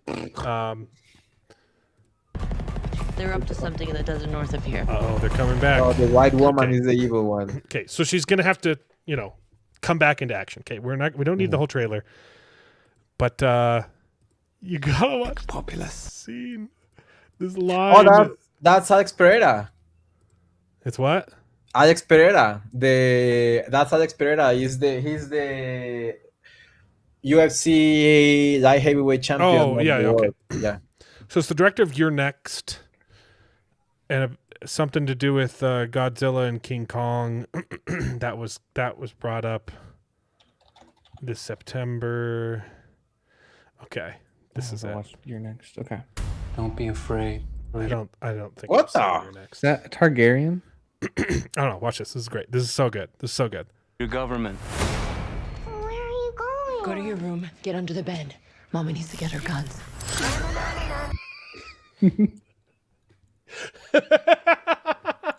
Mama needs to get her guns.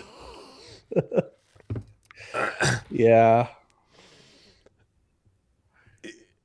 It's tongue in cheek, Yeah. right? What? Mama needs to get her guns, baby. She needs to get her guns. out. No, I couldn't see that. I could see that be a serious line. I don't know if it is. It could go either way. It could intentionally be like someone thought this was a super cool line. Mama needs to get her guns, or it's just like, oh, It could go either way. It could go either way. It really could.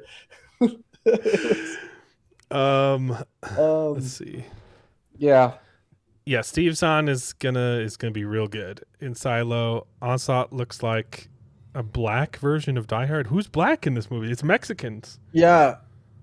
Pereira is Is that a Brazilian. racist? Did Mark do a racist? I want Qdoba. Yeah, I think he saw the The dad's out getting a pack of cigs. Oh, is the daughter mixed? No, she looks like Chinese. She looks Guatemalan. She looks half Asian, native. half Yeah, she looks Mexican. like half Asian, half Guatemalan. Like she looks Nicaraguan. Actually, She don't need no man. She just needs her guns. Mama's got to get her guns, baby. Get them guns. and she's not talking about. That'd her be a titties. great stinger. I'm so glad that the director of Godzilla vs. Kong is making a girl boss movie. Yeah, and I'm so glad that the bitch that was acting on Morbius is also the protagonist of this movie. Yeah, there's a How couple. is it? Yeah. Is this the one? Is this the girl from Andor, or is it the one from the one No, that the looks one like from the one Andor from Andor? is British. She is British. Well, there's two. Oh no, never mind. She's the one from Andor. Yeah, you're right. Yeah. Yeah, she looks like the one from Andor. Let me check. Yeah, let me check. Hold on. Onslaught. You tell me the name of the beach, and I tell you It's, the name of the one from Andor. Adria Aronja. Yeah. Arjona. Yeah, Adria Arjona. Okay. She looks a lot like there's three. Like she looks a lot like Eliza Gonzalez, but there's also another one. They were like, oh, it's I have a really hard time telling them She apart. does not look like Elijah Gonzalez. She is white. I mean, but I can usually yeah, tell her apart, but I'm saying there's a third one that yeah, that gets me even more confused. Yeah, I've seen Elijah Gonzalez since I was a kid, so I know. Yeah. I can identify her. She was very popular in telenovelas, children telenovelas. Which is actually a thing in Mexico. Oh, she's also in Morbius. Adria Arjona is also in Morbius.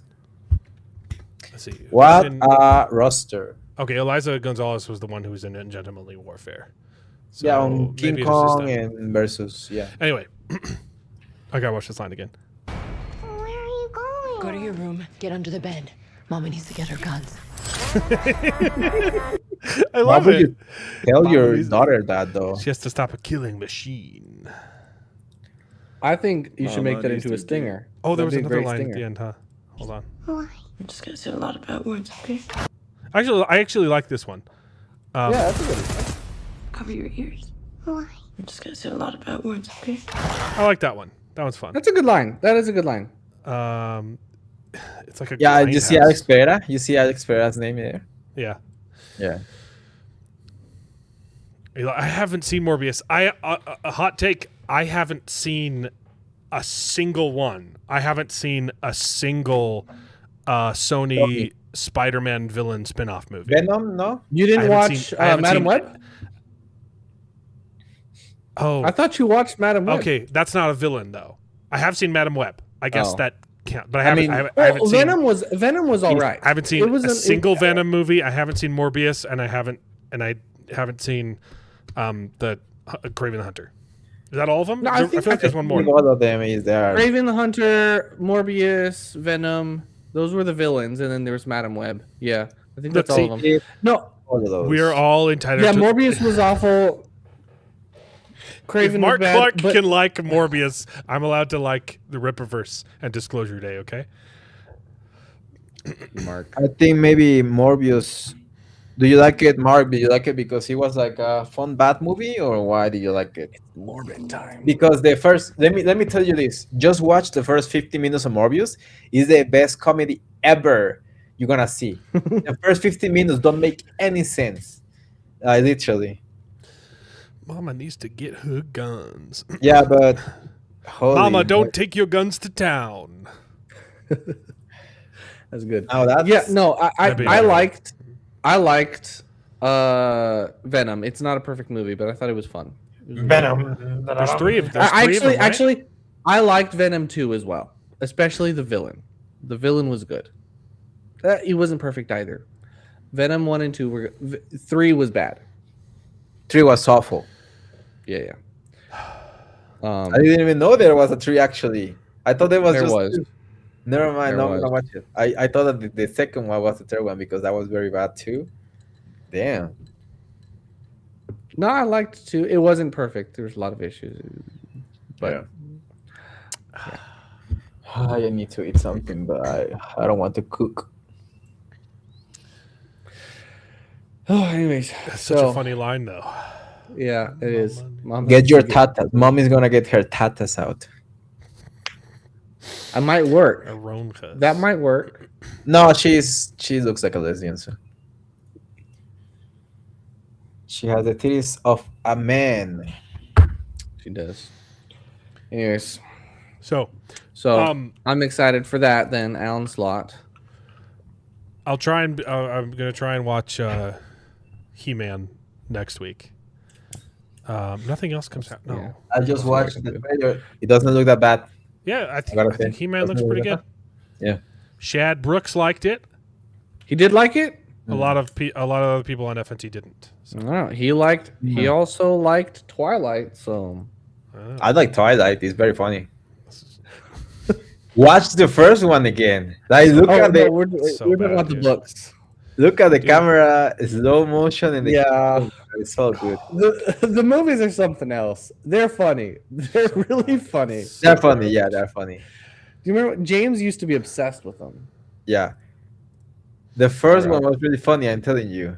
The first one, like I mean, there's something about that first movie that is such a mess. It's such a mess. It's Young hilarious. Washington drops July 3rd, 4th Which of one? July Ooh. weekend. So Which one? I'm gonna try and see that one opening weekend. George Washington. It's so much harder for me to watch. Young movies. Washington. So Oh. it's about Washington fighting in the Indian American War Oh, for the British before the Revolutionary War. yeah. So he's in a red coat the whole movie. It looks freaking good. That's so funny. Yeah, we need to go back to those old uniforms. 100%. Like I get the camouflage is useful, Was but that we the- need to go back. No, sorry, the French. No, we it wasn't cannot. Indian go back. American War. It's the French Indian War. Shoot. Yeah, but they cannot go back to those uniforms. We learned that on World War One. Yeah, it was. Yeah, we can't. We can't. Yeah, the I Russian wish got we back. could. Say I what mean, you will maybe about in the future. No, in the future we're gonna wear the like French and Indian War. It's the French and Indian War. Hey, say what you will about the Nazis. might as well but, have been more. They had the best uniforms of all time. So Oh yeah. yeah. they looked real good. Okay. Well, it was Hugo Boss. You know, they Yeah. were wearing Hugo Boss. They're great. Yeah. They're phenomenal uniforms. I mean, the army's it's not the combat uniform, but our dress uniform looks pretty good now. Is James the brother that was brain damaged? Because he No, liked James is Twilight movies. James is the brother that's currently living with me. He's going to BYU, and he's staying in our guest room. The one, so it's David, me, Alan, and then our three sisters, and then Charles, and then James, and then the retarded one who's now dead, Tommy. And then we have another one after. We've got Samuel. Samuel. He's staying with me now. He's not staying with you. Weekend. He's No, visiting. He's visiting. Because our sister just gave birth. So they're How big is your family, by the way? huge. 10 kids. You are basically Mexican, like, like I heard those type of families only in Mexico. Dude, right? Mormons are just Mexicans who don't get pregnant in their teens. We wait till we're 18. Yeah, we wait until we're married, but they still get pregnant in their teens. Utah, I believe, had the highest teen pregnancy in the country because they get married at 18 and get pregnant. We're just Mexicans who get married first. So Yeah, that's it. But you all just get married, you know, like Mexicans don't even do that. I told you already, like there's a lot of Mormon later LDS influence in my hometown, Tapachula. There's like 4 or 3 temples there. Yeah. Or 1, I don't remember. But there's a lot of people there. I had a lot of friends that were LDS, and they're doing good. I mean, they were weird as fuck, but like, you know, we're pretty weird. Yeah, but they were doing, like, they were happy, you know. That's what I remember from South Park episode where they were like talking about, you know, this guy. What was the founder? John Oliver? No, the founder of Your Fate.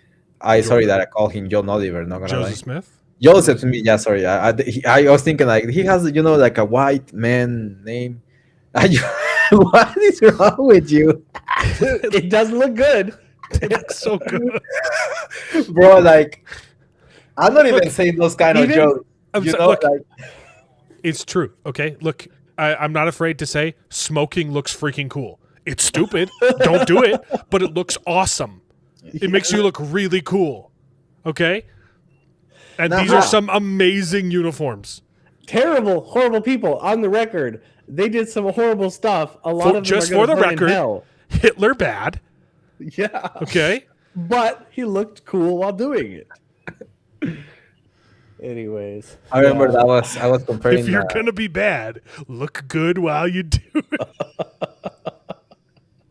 I was making a joke because someone was making a comparison with the propaganda. World War II Germany with Israel, and I was saying, don't disrespect the Germans like that. They had style, bro. They did have style. They had style, bro. Oh, except for that mustache. That mustache was hideous. Dude, that's the biggest shame because he stole it from Charlie Chaplin. Yeah, and he made it unwearable. Like you cannot make that mustache work anymore. You can't. You can try. I mean, I would like to. I always wanted to grow that mustache, but I cannot grow any mustache anyway. So, just for. But I mean, it is a hideous mustache, regardless. It looks like he was mentally ill. Well, I mean, he was mentally ill, so yeah. Drugs. Yeah. Okay. So what do we talk about now? How do we transition to Jesus? We go from Nazis to Mormons to back to that. Michael Jordan tried to bring it back. Oh yeah, he did. He did the little Hitler stash for a bit. I forgot about that. Oh yeah. If anyone that's the thing. If anyone could have brought it back, it would have been Michael Jordan, and even that didn't work. So, yep. it was the I think what he ended up saying was Hitler wasn't that bad. No, I think you actually verbatim said those words, but like in context, you were trying to say something else and you accidentally said that. I was trying to say the mythos of what Hitler has become is the devil. Hitler wasn't as bad as Hitler in the history books is. He said it again. Hitler wasn't that bad. I said as bad. He was terrible. He was awful.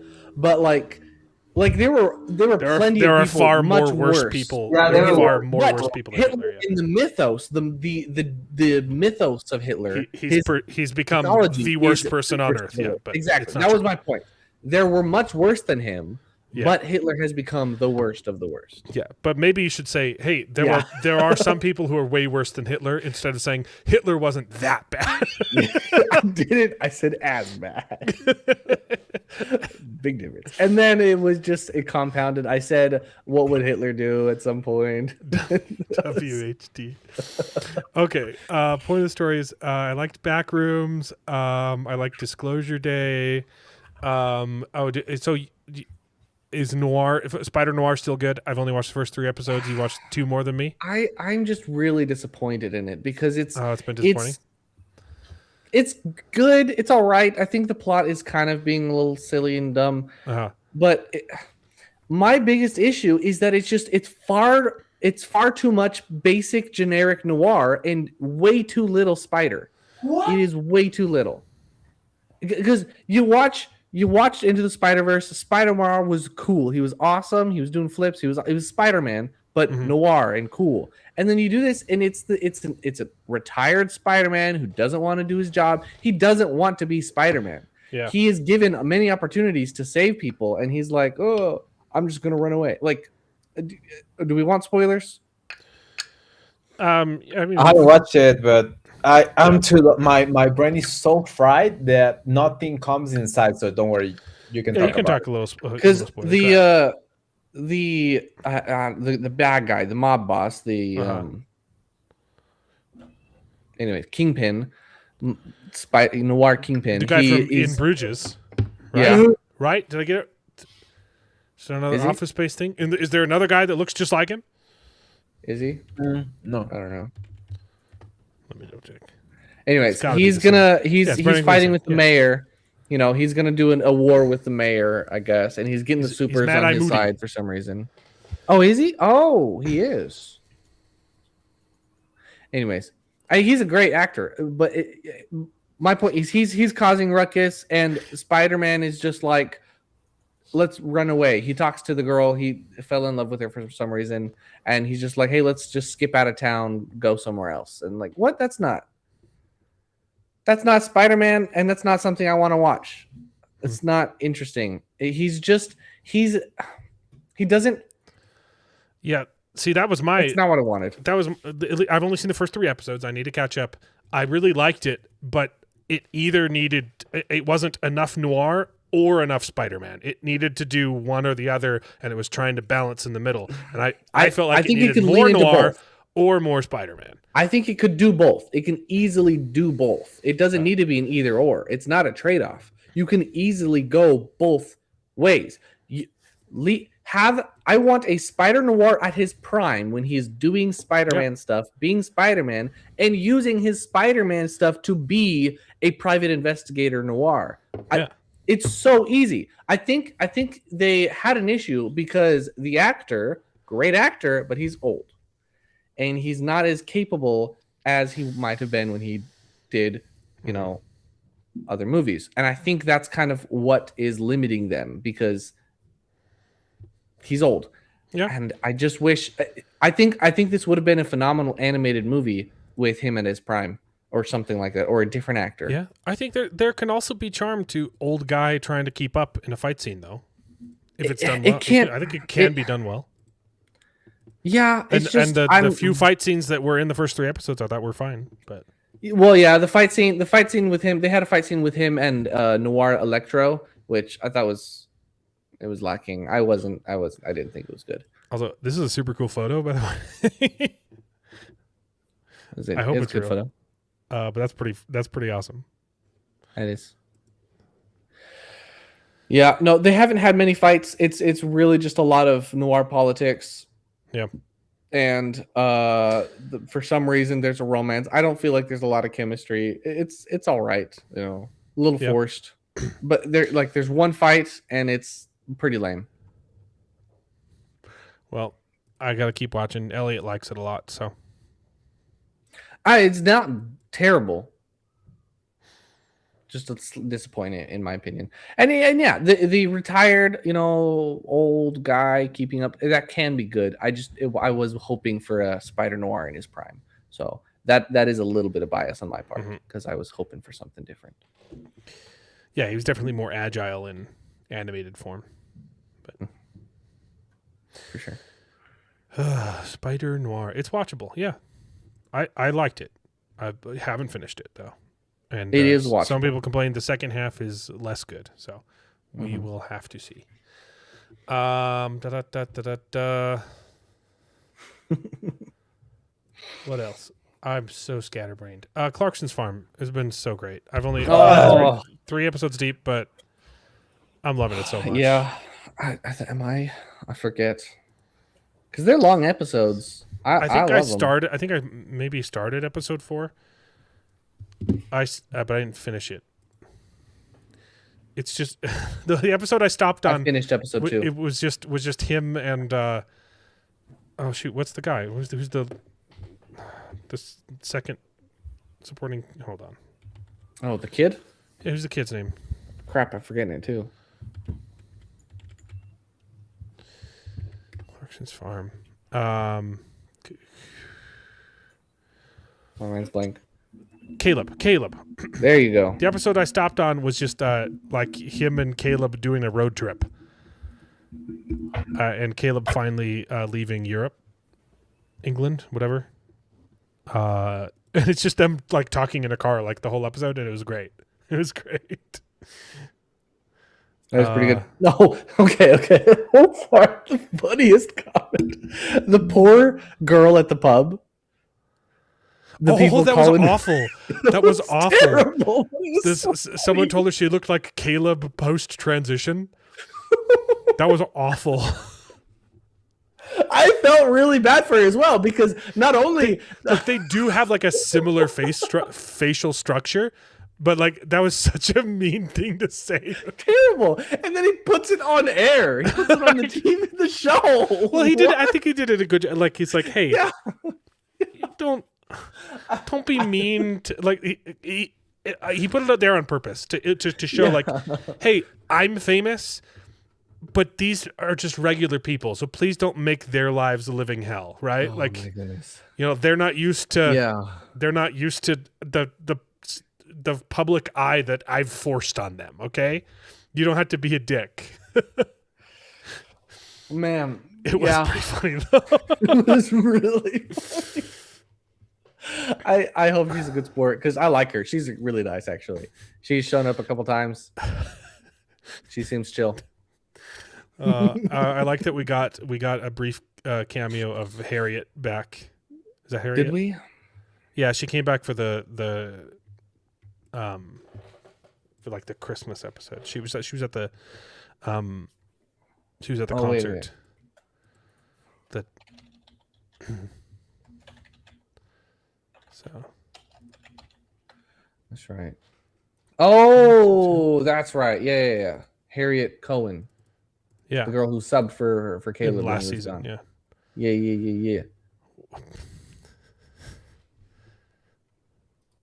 They go to Bruges. Yeah. Oh, they go to Bruges and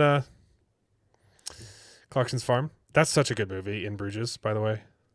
What a phenomenal film. Bruges? In Bruges.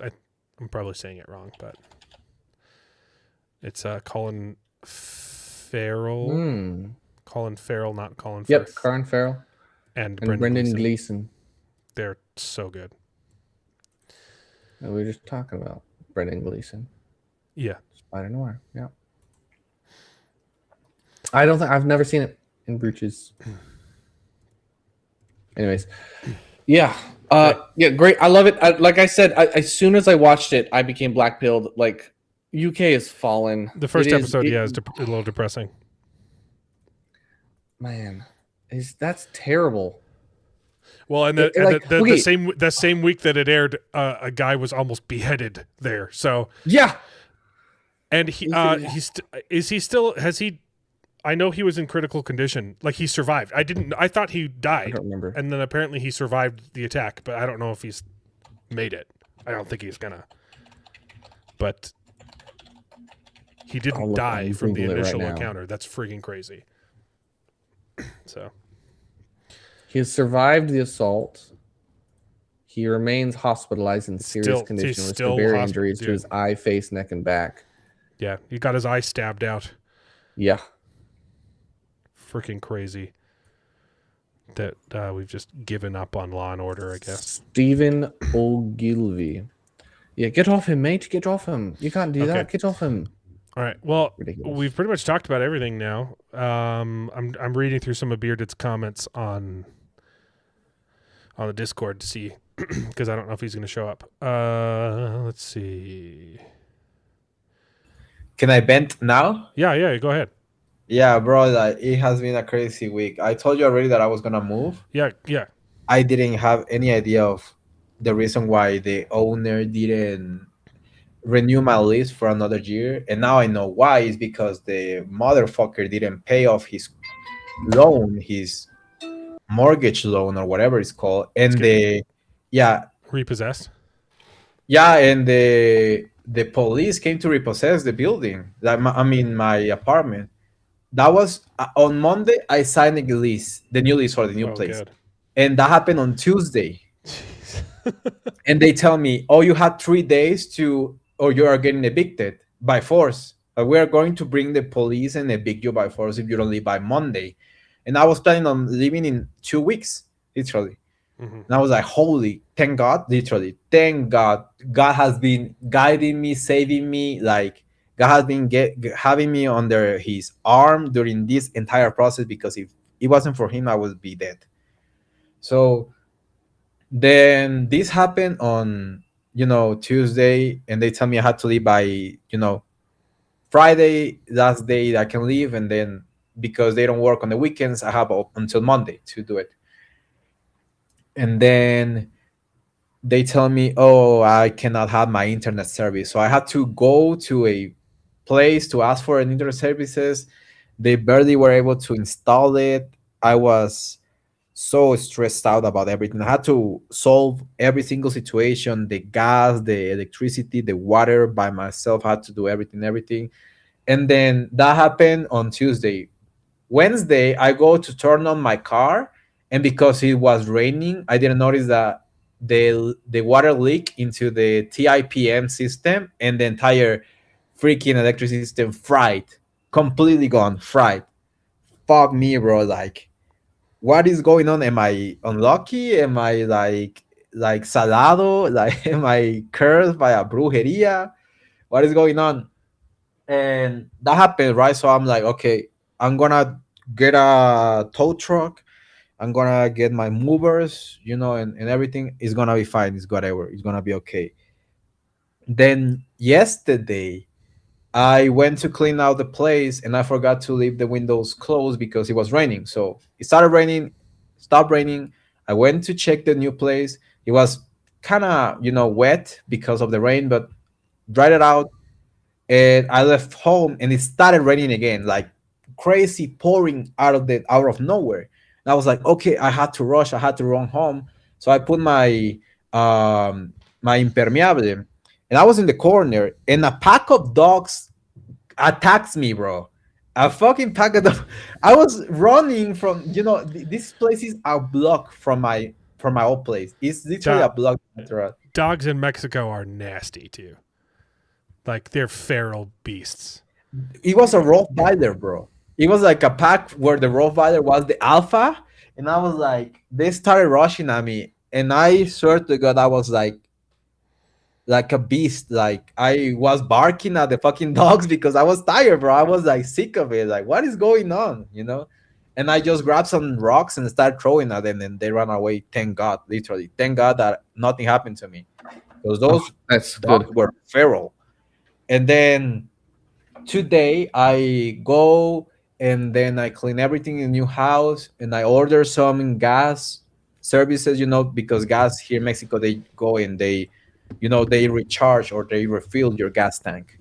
And apparently there are so many leaks in the house that I could have blown up in so many scenarios, because I was trying the stove, and there was so many leaks on the house, bro. I could have blown up. Literally, God saved my ass so much this weekend, bro. This week, literally. There's no other way to say it. Like, God is real. God saved my life so many times. I believe it. Yeah, it's so insane, because the smell was so intense that the guy was like, "Holy fuck! How didn't you notice?" And it was because it's a whole story. And yeah, tomorrow they're gonna move everything. They're gonna move my car, and the guy from the gas is gonna come tomorrow. So tomorrow is gonna be a crazy day. But yeah, it has been a crazy couple of days, bro. Yeah. Well, good luck. I hope it all goes well. Yeah, thank you. And is there like a word from the Lord that I can hear? That is there a word from the Lord that helps you with when you cannot, you feel like cannot go anymore, but the Lord is telling you that no, that you actually can go way further than you think. There's a couple scriptures that come to mind. I need that. I was crying, like I was reading the scripture, and I was crying because I was like, yeah, God is helping me. Like there's no other way to say it. Like God is helping me during this very, very tough period of my life. And it has been the hardest that I had to work, and I had to effort, but God recognizes the effort. There's this 1 Corinthians 10:13. There hath no temptation taken you, but such as is common to man. But God is faithful, who will not suffer you to be tempted above that which ye are able. But with the temptation also make a way to escape, that ye may be able to bear it. That's a good one. There's another one I'm trying to think of.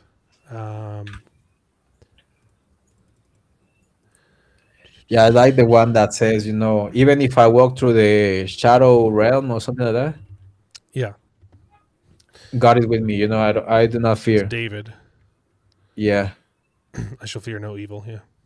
That's a good one. That's a really good one. Yeah. So I don't fear anything. Like I really like Doctrine and Covenants 121, 7 and 8. It was during a time when Joseph Smith was having a really, really tough time, but it said something along the lines of, peace be unto thy soul, thy adversity shall be but a small moment. That's a good one too. Something like that. I love that. Yeah, it's when you look back, it's going to be a small moment in comparison to everything. Thank you, baby. I'm gonna also check the Psalm 139:8. But yeah, that's actually a really good one. Yeah. Mexa is an actual Mexican. Yeah, I look more Filipino, probably. I don't know. I look weird. I can do all things through Christ who strengthens me. Mm-hmm. Yeah, that's exactly what I need, That's bro. from Psalms, yeah. Though I walk through that, I should feel no evil. Though I walk through the valley of the shadow of death, I fear no evil, for you are with me. That is exactly what I need, bro. And I feel like that. I feel like nothing can stop me. Nothing can fucking, God is not done with me yet. When he's done with me, he will be done with me. But God is not done with me yet, so I have to keep fighting. Well, hey, that's a good transition. Yeah. Not to minimize that conversation. But the only thing left to talk about is Disclosure Day for a little bit. We'll probably talk more about it next week if Jared's on, because he's also seen it. But, is that good? I liked it. A lot of people did not, and I understand why it didn't work for some people. It worked for me. Steven Spielberg was saying, I can't remember the full quote, but they were saying like, "Oh, this question is going to make you, question your beliefs in God." But it's kind of the opposite. Like the theme of the movie is that you can still believe in God even if aliens exist. Like the movie literally says that. Like those two, there's a Catholic nun who comes in and says like, hey, we are God's greatest creation on earth, but that doesn't mean that he didn't create other things not on earth. So a lot of people are like, haven't seen the movie, who are saying it's a bad movie. They're saying like, oh, this movie's anti-God, and it's absolutely not. It's the reverse. I think the message of the movie is actually quite good. It's a little silly, and that's fine. Like I thought the movie was quite charming, quite entertaining. There's some really good sequences. It's not super like action focused, but there's some really, really fun space sci-fi concepts that are used in a really cool way. There are some missteps. It's not perfect, but I enjoyed it. I enjoyed it quite a bit. I was surprised. I didn't think I thought it was gonna be mediocre, but I was pretty glued to my seat the whole time. I was like, this is a cool story. There were definitely some dumb things. I think it needed another pass of the script, or just paying more attention on set. Here's an example, like spoiler free. There's for a lot of the movie, they're using burner phones. Like pay as not smartphones, and they break them after they're done, so the government can't track them. But there's one scene where a minor character borrows a phone from someone, and it's a smartphone, and she's on there talking to someone, getting information, and then she ends with like, hey, do you have a computer with you? I just realized something. I need you to look up what this means. And she's holding a smartphone. And in the theater, I was like, you're holding a smartphone. Google it. But it wasn't. You just needed someone on set saying that, like, hey, this is a really stupid thing to say. So there were a couple things like that were very fixable. So it was a little bit frustrating that you're like, this isn't immersion breaking mistake, but it was an unnecessary mistake. It was an unforced error. And there were a couple things like that were a little disappointing. But for the most part, I enjoyed the movie a lot. Justin's got a bounce. Praise the Lord. Let's see. Where are we? Spielberg thinks Christian faith is fragile. I disagree. Like the message of the movie was quite the opposite. Well, she's a woman, so yeah, that makes sense. See ya, Justin. The real lives of Mormon wives. I thought it was a fun movie. There were some really, really cool special effects too. There's one sequence that I absolutely loved. And there's one that's a little goofy, and some people are a lot of people said it was boring. I disagree. I was intrigued. I fully understand. I know a lot of people aren't going to like the ending. It doesn't answer some questions, but I think you can imply the answer. And I was glad that the movie didn't hold your hand. I think people will be disappointed where it stops. People will want to know like what happens after. But I liked the scope of the story that it told. It was quite fun. Let's see. Are there any specific notes that don't just spoil everything? Yeah, I kind of got to go into spoilers for the rest of these. Mm-hmm. Well, I'll try to watch it this week. And there's too much to watch. It felt very nostalgic. I liked it, but it wasn't just the nostalgia that made, it also earned it. Okay. It's interesting. There's some inconsistencies, but it was fun. And some of the cinematography is phenomenal, and you're like, this is what Spielberg is good at. He's just unmatched in terms of just sheer quantity of film pedigree, right? Mm-hmm. But how old is he now? He's pretty old. He's almost 80, 79. Well, Very young still. Ready Player One sucked. I liked Ready Player I One. hated it. Okay, I'm not just slurping up. It wasn't. I'm not just slurping up everything that Spielberg spits out. Okay, I thought Ready Player One was a terrible movie. What else? I haven't seen The Spielberg Fablemans. That is pretty funny though. He made his own biopic, which is pretty ballsy to do. Yeah. It's a fictionalized version of himself, but it's his story. Hollywoodized. Yeah, that's pretty. But funny. it also looked like a pretty cool movie. Getting into like how to do practical effects and stuff. Anyway, next week, that's it. We'll have more Clarkson's Farm. I'll catch up on Spider Noir. I'll hopefully see He-Man, Master of the Universe, and I'll hopefully watch Rio Bravo. Was that the one?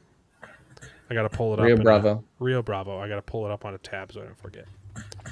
Anything It's else? just, man, it's okay. I'm struggling with these movies in theaters because I live far away from a theater. There's been a lot. lot. Like this month has been kind of crazy. Really hard to. I love it. I love going to the theaters, and I've missed this 100%. But it's hard to keep up. You know, it's really become homework now that I gotta go out and watch a movie in the theaters. And if for the first time in a long time, a lot of them have been good. Yeah, so I want to do it as well, which is awesome. You like I can skip that like one, right? It's worth going out. Like the only reason if they know they're going to be bad, the only reason would be for the show here to talk about it. But since they're good, I want to go out and I support the creators and everything. But man, it is not easy, especially when you live out in the middle of nowhere. Good night, Jacob. See ya. Night. Okay. Anything else? Yeah. Next week is just Clarkson's Farm. That and then in 2 weeks we'll have House of the Dragon, The Bear, Supergirl, Avatar, and a whole bunch of crap. So I guess next week we'll be talking more about Disclosure Day and He-Man and Clarkson's Farm, and I guess we'll do Spider Noir as well. I might have finished it by then. let me check real quick if they've updated House of the Dragon season 3 release schedule, because I don't want season 3. The 21st. I mean, sorry. Yeah. I'm just double checking to make sure they're not dropping 2 episodes at once. I doubt they would do that. Yeah. I don't think they drop 2 episodes the first week, especially because Seven Kingdoms did that, didn't they? This season is going to end with how season 2 was going to end, so it's going to be big battles. I doubt they would need to do a 2 episode drop, because it's going to start off with, I presume it's going to start off with the Battle of the Gullet. So it's a pretty big fight. I saw this. Okay, should we bring that up? Okay. Oh my goodness. What? So it's real. It's a real thing. A lot of people were thinking it was. Hold on, I'm seeing 2 different things. Oh, I think that's a popcorn bucket. Holy cow. Oh, it's a coat. Don't. Yeah. So. I was...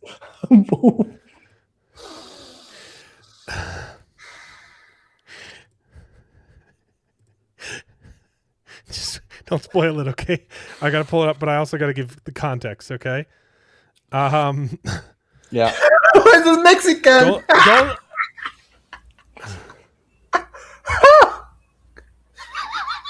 gotta change my vote. Chronicles of Narnia. Yeah, I'm gonna read them, reread them again.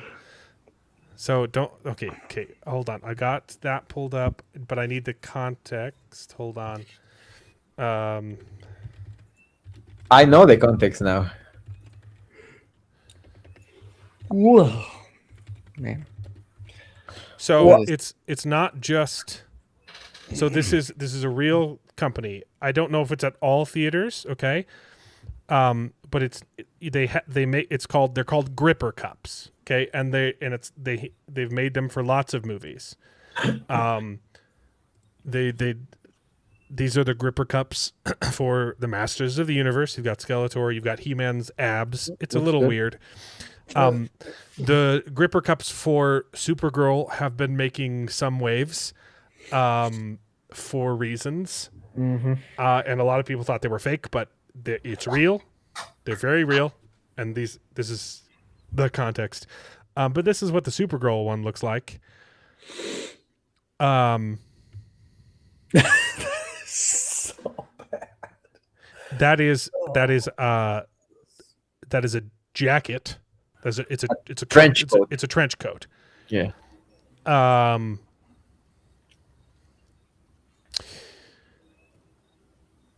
is a cup. And just so you know, It would have made sense if it was red and her cape.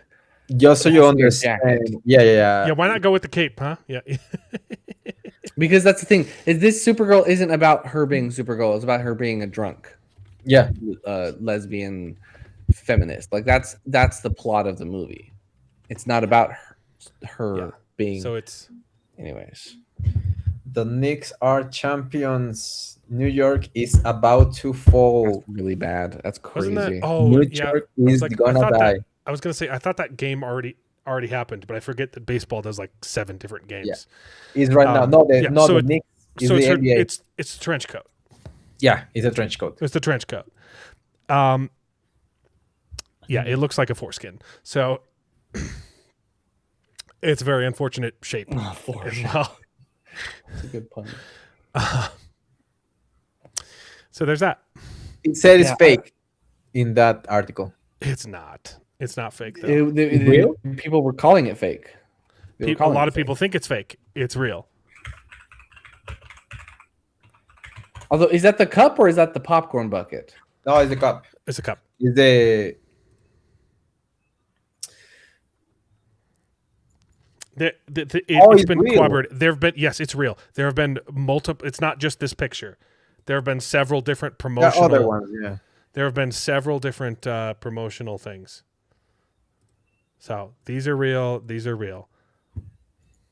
Yeah. Hold on, let me pull And the thing is that Cinepolis, if you're not aware with Cinepolis, they are basically the only cinema brand or like cinema theaters in Mexico. Like there's another one, but it's not even close with the competition. It's like half of the revenue of the other one. So Cinepolis, this is gonna be everywhere, in every single town, in everywhere. Like there's pictures of people holding them. This is not AI. It's very, very real. They had another picture. Yeah, it's unfortunate. Yeah. It's down. Oops. Anyway. Yeah. I mean, it's funny. Very Mexican thing to do. Yeah, I don't think they're available in the US. So. Yeah. They would not be able to do that in the US. No, they might pull them once people start using the cups for different things. I made a funny joke because they announced the Trojan horse popcorn bucket from the Troja. No, what is it called? The movie Odyssey. Odyssey, yeah. And I said that it looked like, why does he have the popcorn right on the cock? Like in the cock of the horse. Yeah, it has a flap that comes in. Yeah, he has a flap right on the cock, and it just comes out. Yeah, look, this looks like the cock. That's that. Why was it there? What? It's real. No, that's terrible. That's real. And I made a Twitter that got like 4,000 likes. It holds it holds a spoonful of popcorn. Look it up. Look my Twitter up on Twitter. Look at my Twitter up. No, okay. Like the head should have Why does popped it have it on off the cup? and filled the top of the horse. That's awful. Did you say that is sorry? Possibly the I worst. can send it to you. Yeah.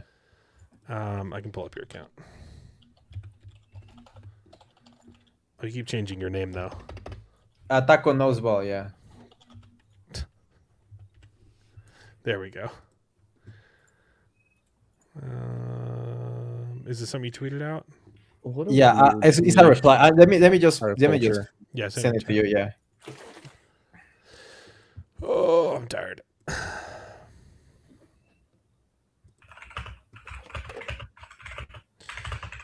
You Dune popcorn, but yeah, I feel like people are trying to cash in on the Dune pop. Like the Dune popcorn bucket was unintentional, and now it's kind of the meme to make them all a little teeny bit sexual. Mm-hmm.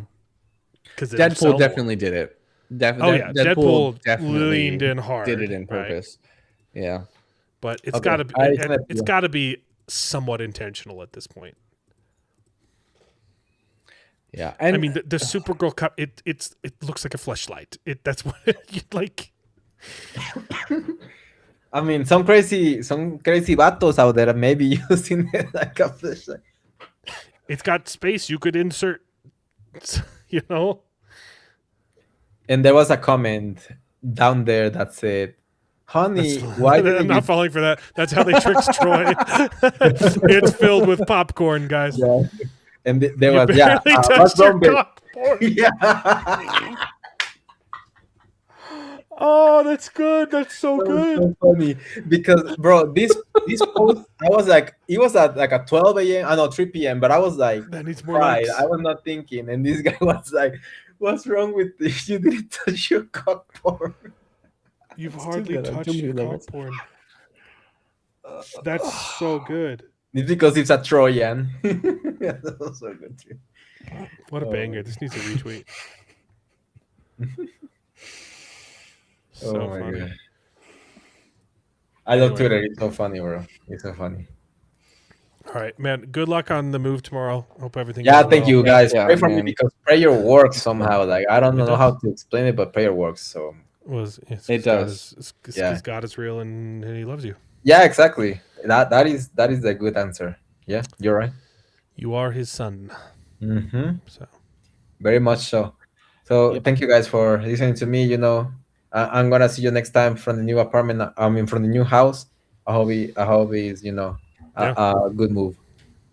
Yeah, dude. All right. Well, Awesome. God is good. Christ is king, and we'll see you next week with some more of the obscene from Hollywood. Hey, there's some alliteration there. That's fine. All right. Bye. Bye. And now it is time to say goodbye. We had a great conversation. It's been fun. But all good things must come to an end, and the goodest ending I can think of is Right now, this moment, this night. So I guess we just say goodbye. So, goodbye. Toodaloo. Au revoir. Auf Wiedersehen. Ciao. Ding dao day.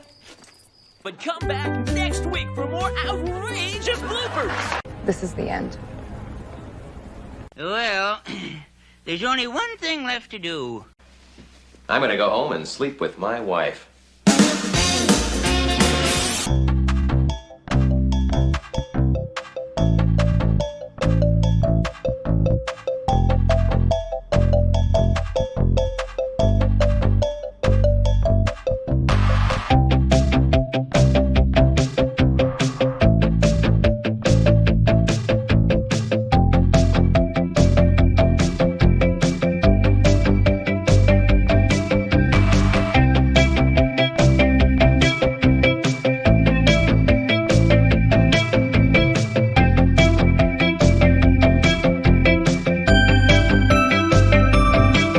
Well, I hope you enjoyed the video. If it's true, please take a minute to subscribe to the channel, and you can join us along for the ride. And if you pay me, I'll try to be more entertaining. So please consider joining Patreon and getting your name in the credits with pride.